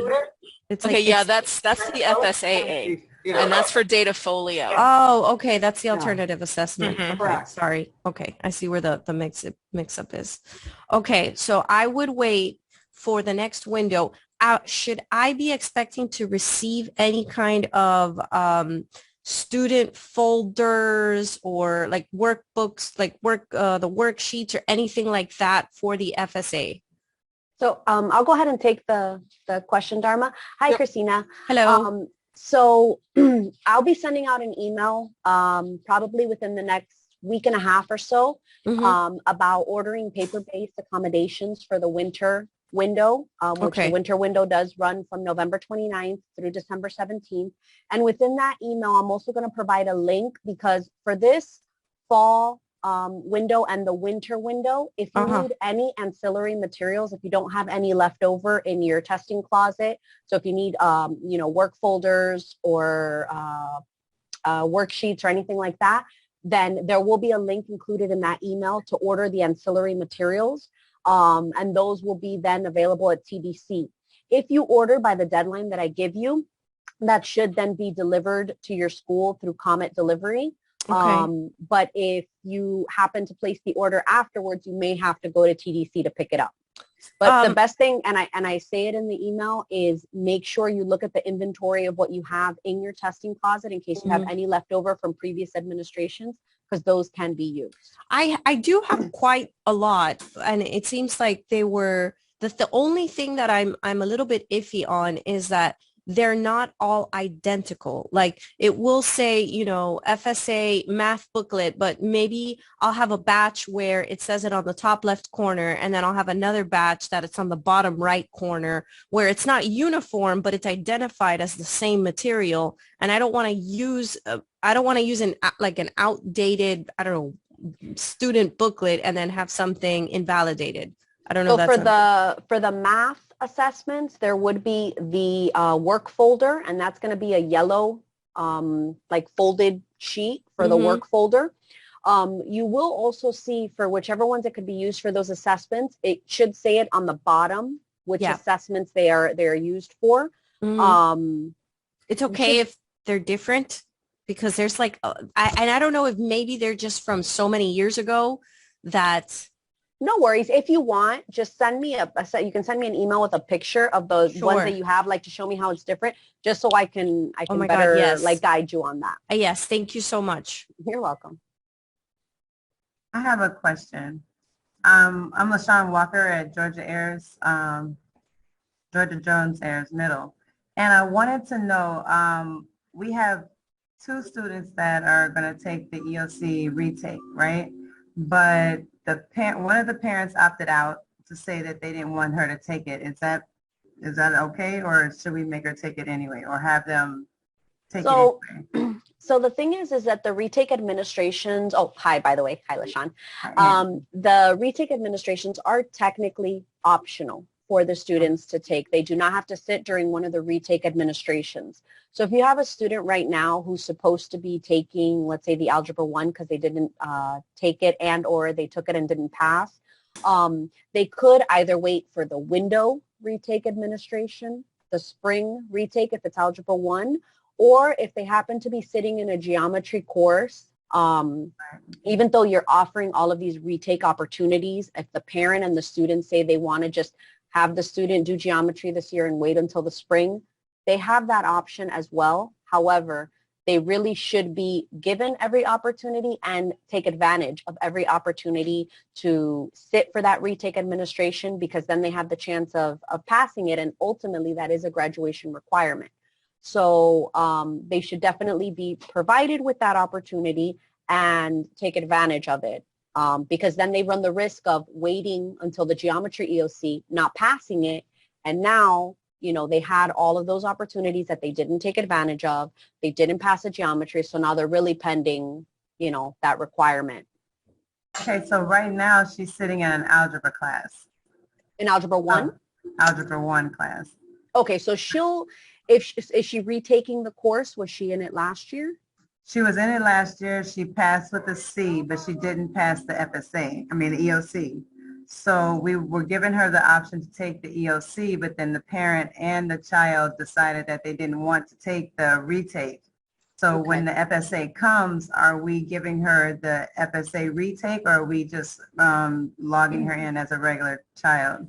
So technically, because she took the Algebra 1 course last year, she can sit for the EOC retake now in the fall, the winter, or even the spring retake. She can sit for it. If it's a student, however, like I said, retake administrations are optional. And if the only math course she's currently sitting in this year is Algebra 1, it may be to her benefit to just let her sit in the course the whole year and then wait until the spring to take it. But if she has an epiphany between now and November and says, I want to take the retake, she can sit for it because she took it last year. Okay. And then one more thing. We have another student that is able to take it, but she's in Florida virtual school. So for some reason, I think we're a site for Florida virtual. So do I have to call them, let them know, or are they going to reach out to me, or how does that work? Because they're coming under our school. So let me ask you a couple questions about that particular student. Is that student currently a student with your school, but they take that course through FLVS Flex? No, they're not attending our school at all. At all. Okay. Mm-hmm. So if they're an FLVS student, you're going to wait until you get a list from me, because FLVS sends it to our office, and then I go ahead and send it out to the schools with the test tickets and all of that and the information on what to do and who your contacts are for FLVS. So even though they reached out to you, you could send me the student's name so I can have, so I can look into it and make sure the student's listed on there. But we get all those students from FLVS who are going to be eligible to test and should be scheduled for it. And then I'll be sending it out to the schools. Okay, perfect. All right, I'll wait for that. Okay. I have a quick question. I have a student that just came to us from a private school. He took Algebra 1 and failed the class. He also failed the EOC. He is not taking algebra with us. He is taking regular math, and he will be taking algebra now in high school. So I don't really have to do anything for him, right? That's allowed?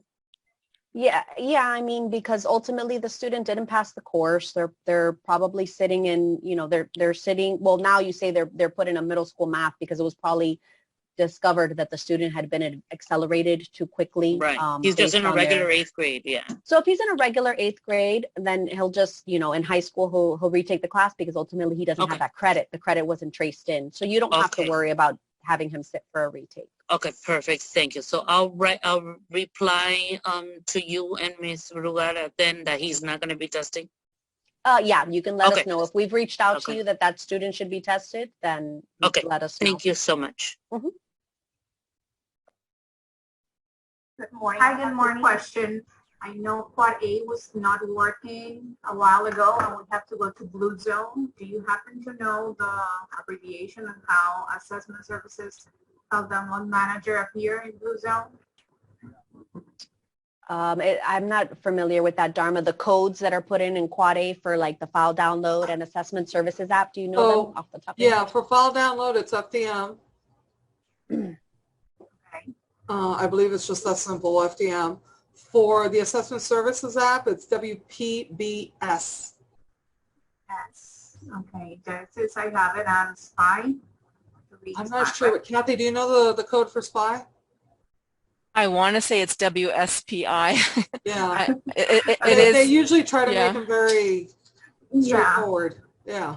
Okay. I think they have them, Dharma, do they have them in like a drop down where No. like, no? No, Oh. you gotta No. see them in. Abbreviations. Yeah, you gotta see them in and you gotta know them.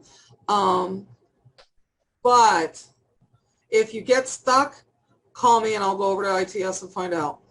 Okay. Thank you so much. Dharma is just your go-to for everything. No. You that's don't not call true. me. You call Dharma. She knows everything. Guys,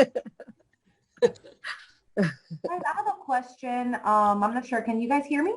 Yes. Yes. Okay, perfect. My name is Sandra Ortiz. This is my first year, so I'm learning a lot, and just want to verify some things. So I'm at a high school, and I'm kind of prioritizing these seniors and these juniors for these retakers.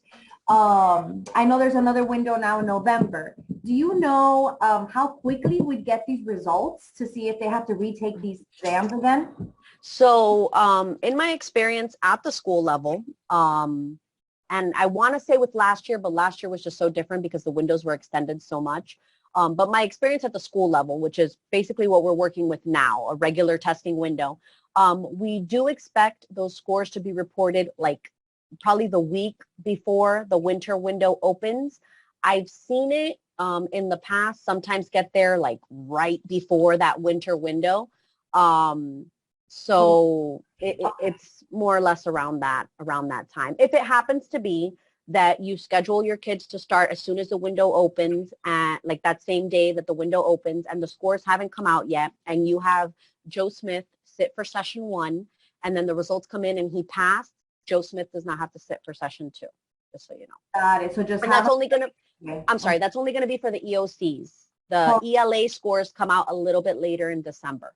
Got it. Okay. And what about C? When on DSIS it says that their score is a pending C, and they're not able to test. Like on the ARDA, like on the I'm sorry, the FSA portal, like they're able to get a ticket, but when they log in, it says test unavailable. Like when they're ready to take the test.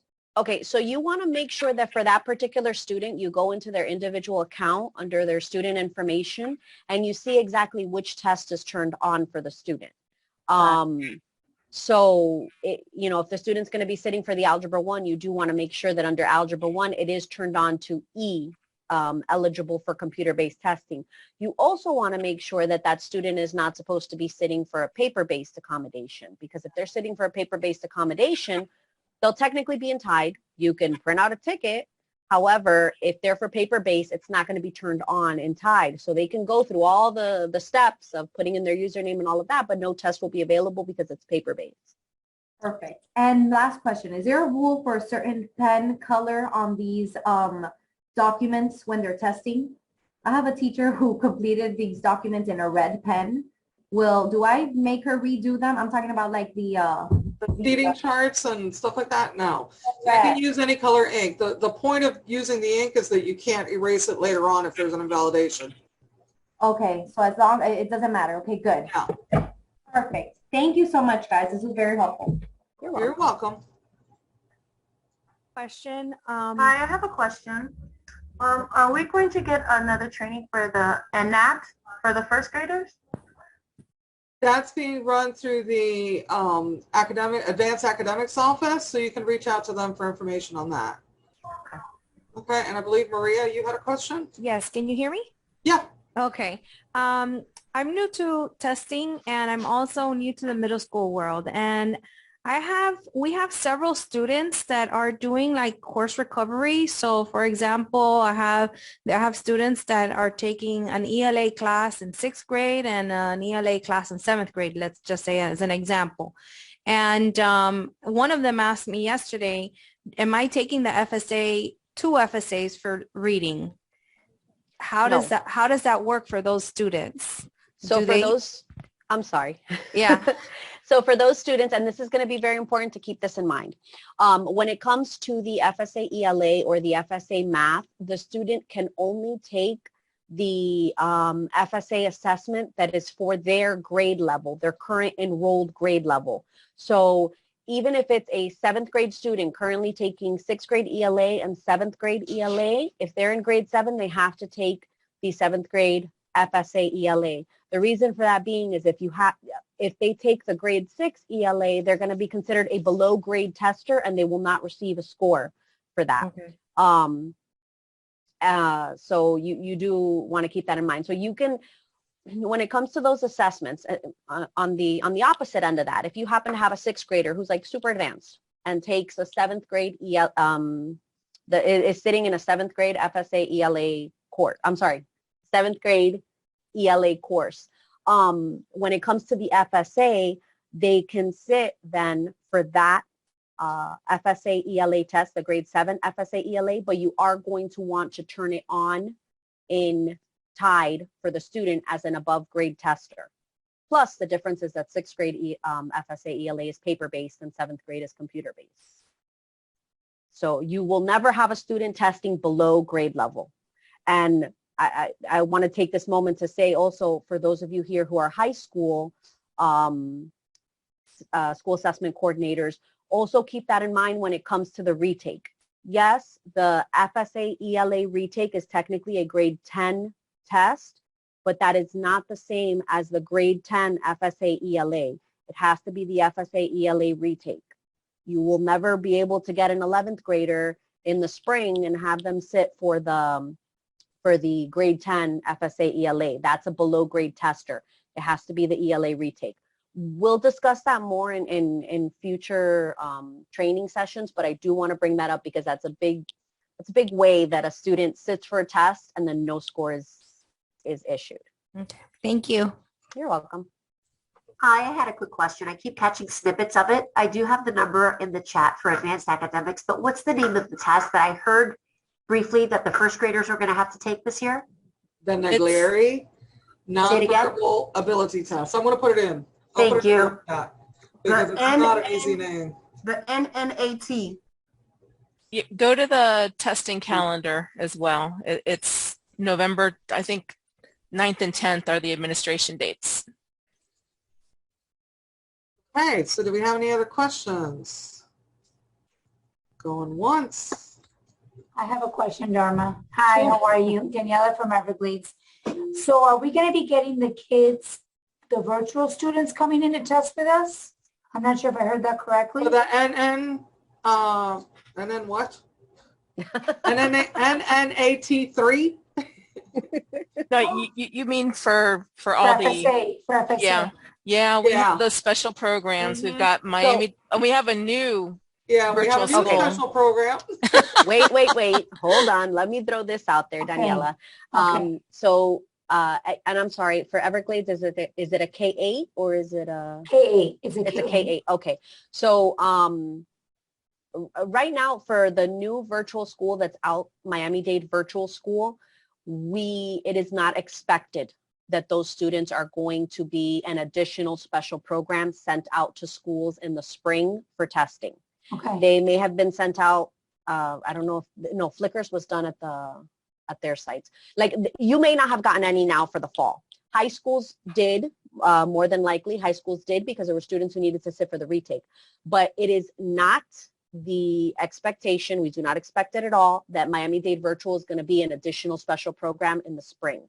However, in the spring, you will have home education students, which are usually a small amount, Florida Virtual, and Miami-Dade Online Academy. So you'll be sending us that list. Yes, I'll send you the set list with the test tickets, pre-ID labels, anything like that that applies. I'll also send you, when I send you that email, I'll also give you the contact if you have any issues with reaching out to the parent or anything like that. I give you the contact for that program of who you can reach out to directly that can serve as your liaison between the parent and the parent and you.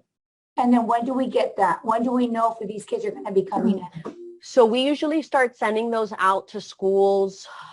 We try to do it about a month before the testing window opens. So when it comes to the spring, because writing does happen before, Right. Obviously before the reading and the math and the EOCs, you can basically anticipate that the ones that you're going to get for the writing, when it comes to Miami-Dade Online Right. Well, and yes. FLVS, are going to also be the ones you get for the reading and the math and the EOCs. Home education is a little bit different. Home education is basically the assessments that those students have signed up for. Okay. So sometimes you might get a 7th grader who only takes civics, doesn't come for the math and the reading and writing, but only comes for civics. So, Okay. you know, that student, home education is just they're like that. Okay. And then one more question on the NNAT test for the first graders. We've never given that I remember, because I'm new to testing, but I worked in with the other test chair before. Is that a test that all first graders have to take? We don't oversee that. It's advanced academics, but my understanding is it is a gifted screener that you'll be expected to administer your first graders. So yeah, Okay, reach so maybe over. the gifted teacher's doing that, so I'll talk to her. Okay. Beautiful. Thank you. I have a question. How do we know if we have DSIS or not? Like, how does that look like in our portal? If you go to your apps, services, and sites, you're going to look for the blue zone. It's called the blue zone. Blue zone, right? So you're going to go there. I'm going to show you real quick, actually. Please. Oh, I have it. Yeah, there you go. Blue zone access to mainframe? That's it. Oh. Yes, but it's you do have to click it and like download something. Like it's yeah, there's a process. You switch. gotta click down the like a JavaScript that comes down on it and open it. It'll look like a colorful. It almost looks like a Nintendo button, right? Like one of the video game buttons. It's a little like cross with yellow, green, blue, and red. No, all I see is like a computer screen with a CPU next to it. Now, when I put it as a favorite. Hold on. So do I have to log in or something? Well, yeah, if you set it as the favorite, when you double click it so it starts opening, well, first of all, I don't think you're going to be able to do it through Chrome. Dharma, you have to do it through Internet Explorer, right? No, you can do it through Chrome. Yeah, I've always done it through Chrome. Yeah. That used to be, but not anymore. So. Oh, I see. It says, so do I download launch file, right? Right. That's exactly what you have to do. You got to launch the file, and you're going to eventually get this little icon. Look down here at the bottom of my screen. See that little, and then you open it to deploy. No, I don't see that. Whatever you're clicking. You don't have it? Okay. No, I don't see what you're pointing at. You don't see Dharma, it. we're seeing dadeschools.net. Yeah. But you don't see my bar? No, we don't see your desktop. Oh, hold on. Oh, See okay. that? Yes, like I see that. I see it now. It's teeny tiny, but when you see that, you open that, and that's when it's going to deploy the program for you. So terminal, printer, Metro terminals, all that stuff, right? Right. So you're going to go to that Metro terminal. Metro terminal. Good to know. Now, thank you so much. Dharma, frontline is what's used for sped services, right? So some Frontline. people are still calling it EMS, but it is Frontlines. Frontline is the what you're going to see under apps, sites, and services. We don't have that, Dharma, right? We don't have that No, on our apps and services. no, we yeah, don't. So And typically, a test chair wouldn't get access to that unless you ask for it. So when I would have asked for it, because again, I like to have control over that stuff. I don't want to be held hostage by somebody else. And If I can chime in on that, this year I actually did request, actually last year, I'm sorry, because EMS now allows you to download, which before it did not. The year before that, you had to send them an email and ask for the download of the accommodations. But now you can download it by yourself. So I requested the access to have it because now I just collect the reports, accommodations, and I print it myself, and I don't have to worry about anybody getting it for me. Yeah. So, if the principal, is willing to give it, I mean, it really is so helpful. Like you said, you don't have to wait for anybody for real now. Exactly. Because you can download it yourself. Yeah. The other thing that I wanted to make mention under the TDC resources, I don't remember if Kathy opened it up or not, but there's a link in there for accommodations. So it's going to give you all your accommodation codes, and it's because that's a frequently asked question for us, and it tells you what the accommodations are. And it prints out in Excel, just to let you know. When it prints the report, it's an Excel file. No longer PDF. That was a no PDF. So you can select only presentation flexible, blah blah blah. And it works so amazing. I actually printed it yesterday just to have an idea of my paper base and one-on-one. All to start a file with just identifying your student who needs one-on-one, who needs oral presentation, et cetera, et cetera. You can keep everybody on one work folder, call it ESE, and all the different tabs with all the different types of students. That'll make such quick work for you. Dharma. Yeah. It's your torment. Hey. Óyeme. That file from ESE EMS that we could download into Excel spreadsheet with the accommodations. If I perfect that, not the pivot table, the other one, index match. If I perfect that, should I be able to merge the ESE EMS accommodations file with the file download manager file? 100%. And that is the beauty of index match. For those of you that don't know index match, Kathy touched on it earlier. Index match basically works just like indexing information, right? So you have 2 different sheets. You can have 5 different sheets. And each sheet has a different element that you need to bring in to your main roster, right? So let's say from Tide you downloaded the usernames for all the students, and you want to create your own username. So you're going to add that as a column to your roster so that later on you can use that file with a Word mail merge in Word to create student authorization tickets. When you have both sheets that you're bringing, the sheet that you're bringing information from and the sheet that you're bringing information to have to have one common and identical element. In this case, it would be the student ID. That's the easiest way to go about it. And I would use the MDCPS ID because sometimes you're getting kids that are popping up without that Florida ID yet, the FLE ID. So if you stick with the MDCPS ID, so long as they're both formatted in the same way, it brings the information over. Now we have a video on it, and I also have written step-by-step instructions on how to use it. I just went to, remember guys, let me go back to our web page. So this is our main web page. What Dharma's talking about, if you go under Assessment Administration, go under TDC Documents, that is listed under TDC Resources. It is the 4th link down. And then these are the topics that we have YouTube videos on, and Dharma is talking about index match. When she taught me that, it was life-changing. I'm serious. Imagine all the times that you have information on 2 spreadsheets and you just wish you could merge them together. This is a way to do that. It makes quick work of getting your list organized. It's a lot easier a lot more user-friendly than VLOOKUP, because I used to use VLOOKUP, and it's the same type of thing, but with VLOOKUP, there's certain criteria. You have to have your tables or your Excel data in, whereas index match is a little bit more flexible, and it's quick. It's Well, so quick. Also think about it in terms of you've been working on your attendance roster for 3 hours, 4 hours. That's usually what happens. And then all of a sudden you realize I didn't download the student's date of birth. And you want to pull your hair out because you don't want to start all over again after you've done so much work for so many hours. So you just do another quick and dirty file download manager with the student ID and whatever element you need, and then you bring it in through index match. And also, Kathy, if you would go back to that index match, under resources, we have the written step-by-step that really breaks down. Go over to the green tab down below, the other sheet, and go to,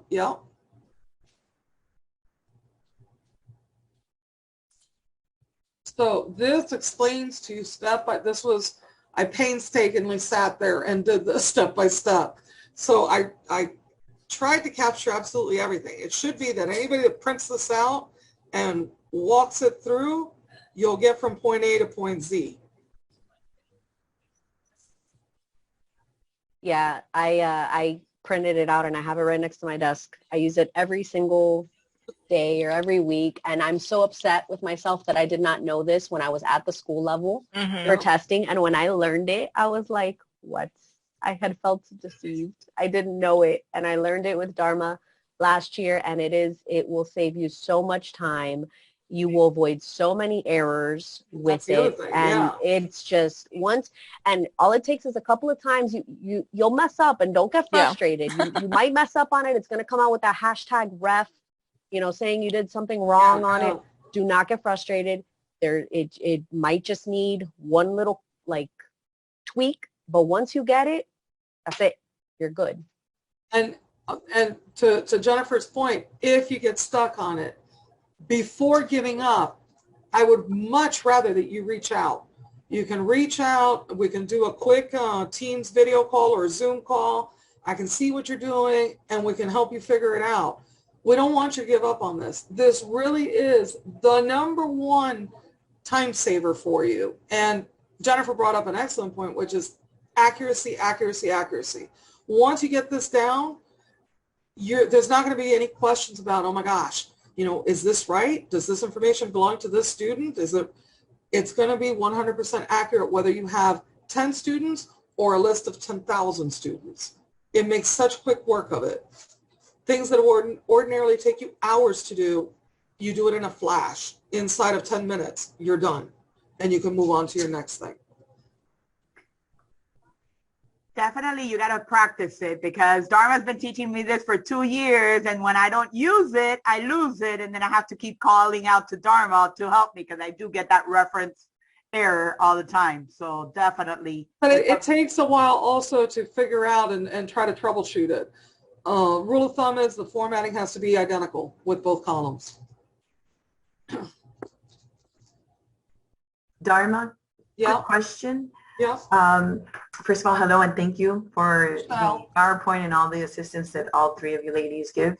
A quick question. With index match, can I do the master schedule? I would have to basically copy the master schedule and then try to do the index match when I'm trying to find out who might be displaced or things of that nature that So to do a master schedule, okay, I'm assuming that what you're saying is trying to figure out who has a free period, who has fewer students. Okay, right. A couple of different ways. You can either use pivot tables through a file download manager file, or absolutely, you can use an index match. Index match works for everything and anything.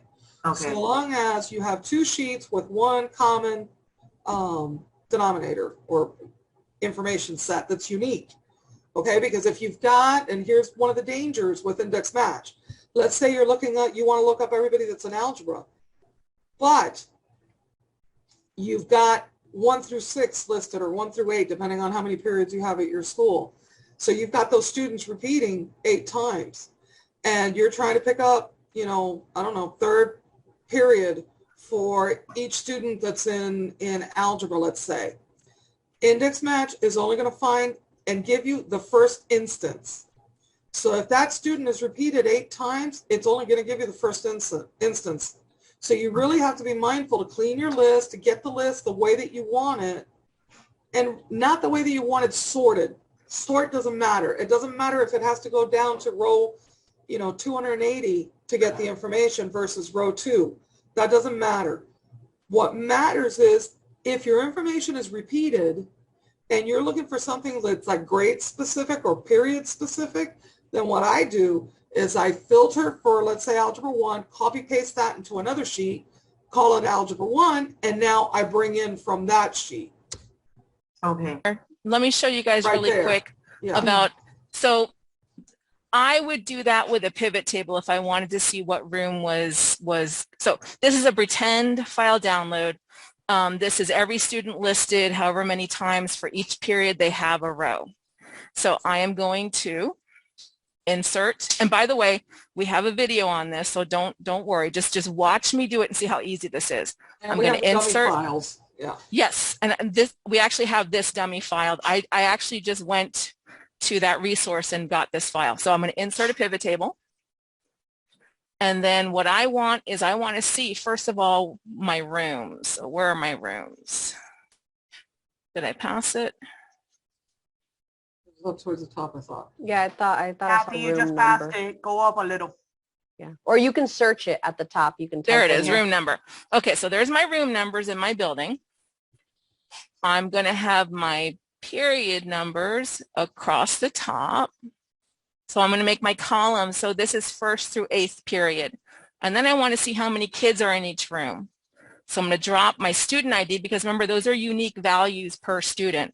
I'm going to drop that in my values, and it gives me crazy numbers. Well, it's adding everything up. So I'm going to change that. I want this to be a count. So how many students are in each room? And as you can see, let me just make this a little bit more presentable. All right, so I have a free room here. This room is free towards these periods. I have a free room here. So this gives you a quick snapshot. This is what's called a pivot table. So what I've done is, do you see all of this? These are all headings in my Excel. And I'm asking it to give me a snapshot of something. Let's say now I wanted to do this, but now with teachers. And I want to see which teachers, let's see, teacher name. All right, this tells me which teachers have free periods, because I know this teacher has periods 1, 2, 3, 4th is a free period, then 5, 6, and it tells me how many kids they have in each period. So that took me 2 seconds, right? Those are pivot tables. This is invaluable when you're starting to set up the calendar and all that. Do pivot tables. Look how quick it was. And you're sitting there, you print out a calendar, or you've got an Excel spreadsheet on your other monitor, and you start plugging and playing. And before you know it, you've got everything built out. All right. Now, remember, this is repeated because every student was there listed 6, 7, 8 times. So that's why we have those inflated numbers. But if I wanted to quickly go and let's do a filter real quick. I want to do a very quick list of my Algebra 1. So I'm just going to go into I clicked on filter, and that makes all these filter things come up. I want to find my Algebra 1 kids. So I'm going to put in algebra. I'm going to deselect, and I'm just going to select all of my Algebra 1. And that'd be Algebra 1 and Algebra 1 honors. I hit OK. Boom, there's my Algebra 1 list. I can copy this and paste it into a new tab, and that's what Dharma was doing. She had her original file download of everything, and then every time, think of it as a cake, every time she took a slice out, she would put it in a new tab. So then I could copy and paste this into a new sheet, and that would be my Algebra 1. And then from there, you can start making up your rosters and such. Could you show again how you turn that into a pivot table? Like, where do I have to click? So this is my main list. I went to Insert, Pivot Table. Got it. And then hit OK. It opens up a new tab. Okay. And these are all the headings from my original sheet. And then you're basically making a table. You figure out what do I want to be rows? What do I want to be columns? What do I want to filter out? And that's how I did that. Let me do a quick one where we're going to, and by the way, we have videos on everything I'm doing here. So if you want to know how to do pivot tables, we've got a separate video on pivot tables. We've got a separate video on filtering, sorting, all of those Excel. We have also on data subtotals, which was the other one that I showed during the presentation, where it splits out and prints individual documents. I'm sorry, I'm coming in now. I had to step away for a moment. I don't know if you guys touched on it, but with the index match, and I learned this through experience the hard way, when you do the index match and your list is not yet sorted, however you're going to want it to be sorted, you need to grab that column where the index match formula is, and you need to copy and then paste value. When you paste value, what it's doing is it's taking that information that has appeared because of the index match, and it's pasted it into, whichever column it is that you're going to put it in. When you go to sort, your formula, your index match is going to go crazy, and it's not going to line up. And then you're going to find yourself like with information that doesn't make sense.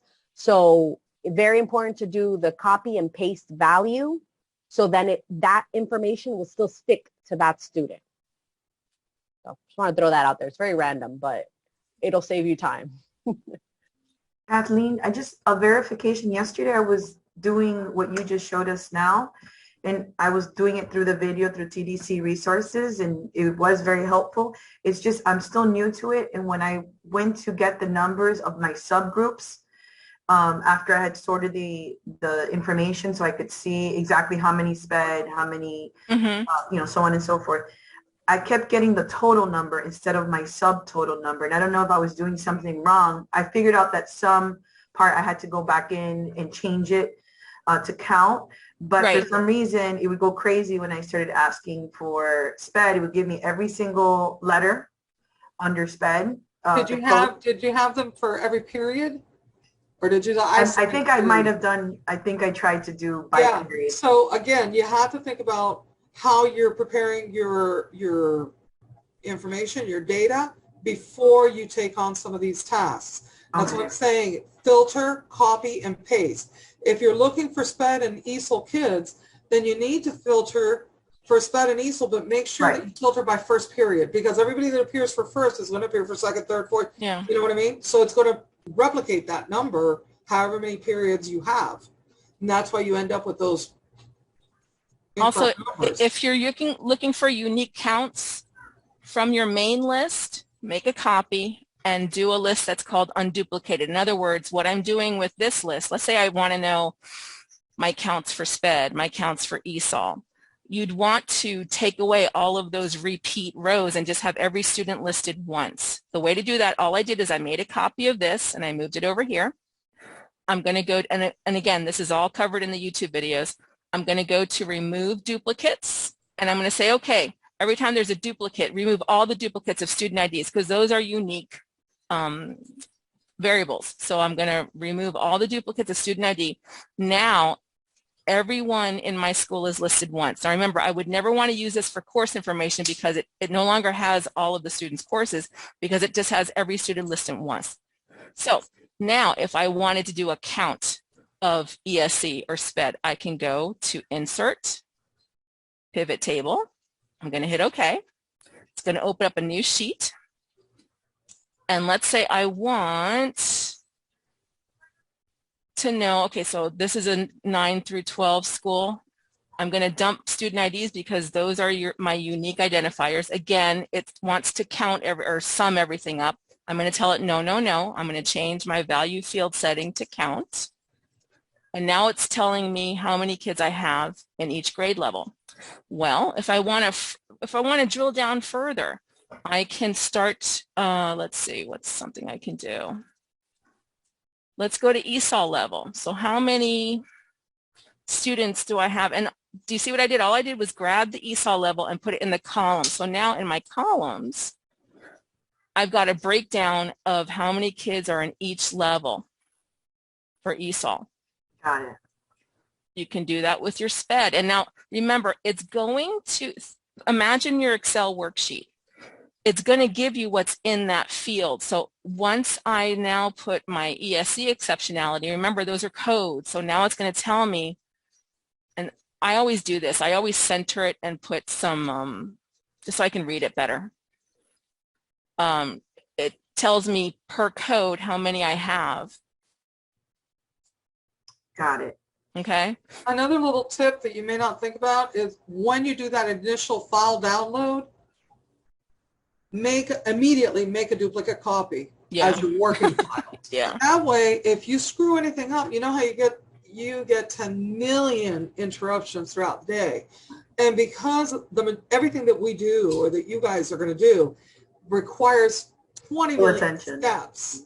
So if you get interrupted on step number 367 and you have to walk away and go do something, you come back and you're like, oh my God, I don't even know where I was and I've been at this for 2 hours and you know, don't recreate the wheel. Just if you make or if you screw something up and you lose data and you don't know what you did, but everything is scrambled and you don't know how to get it back, you don't have to do another file download manager download.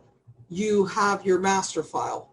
So you just copy the tab again, dump the file you have, the tab that you've been working on, and copy that master tab again, that original download. Okay, thank you. Mm-hmm. All right. Well, we're bearing out on noon here. So if there are no more questions, you can come back at 12:30. You can come back at 12:30. Always feel free to send an email or a call or, Teams or anything like that. We know that, yeah. Send anything. No question is stupid. No question is dumb. I trust you. We've been asked everything under the sun. It's better to ask a question that you think sounds dumb as opposed to getting stuck and like being in the weeds and not knowing how to dig yourself out, and then it ending up being worse than it is. Everything has a solution. Everything has a way to manage it. Everything has a way to take care of it. Please do not hesitate. Reach out. We will answer. Sometimes I answer emails at like 7 o'clock, 9 o'clock at night because I get to it right at that time. If you send it, I'm not crazy. I'm not always on my phone or on my email, but I know how it is. That's when you get the questions that like you've left the school, you've left the building, and now you're like, oh my God, what about these kids? What about this test? It's fine. Always reach out. We will always respond. Well, and send an email because chances are, even on a weekend, one of us will respond. Yeah. So if you send an email to 3 or 4 or 5 of us, chances are very good you're going to get a response. So, yeah. All right. Any other questions? All right, guys. Well, thank you. We hope this was helpful. And again, as Jennifer said, reach out. Bye, guys. Bye. Thank you, guys. Take care.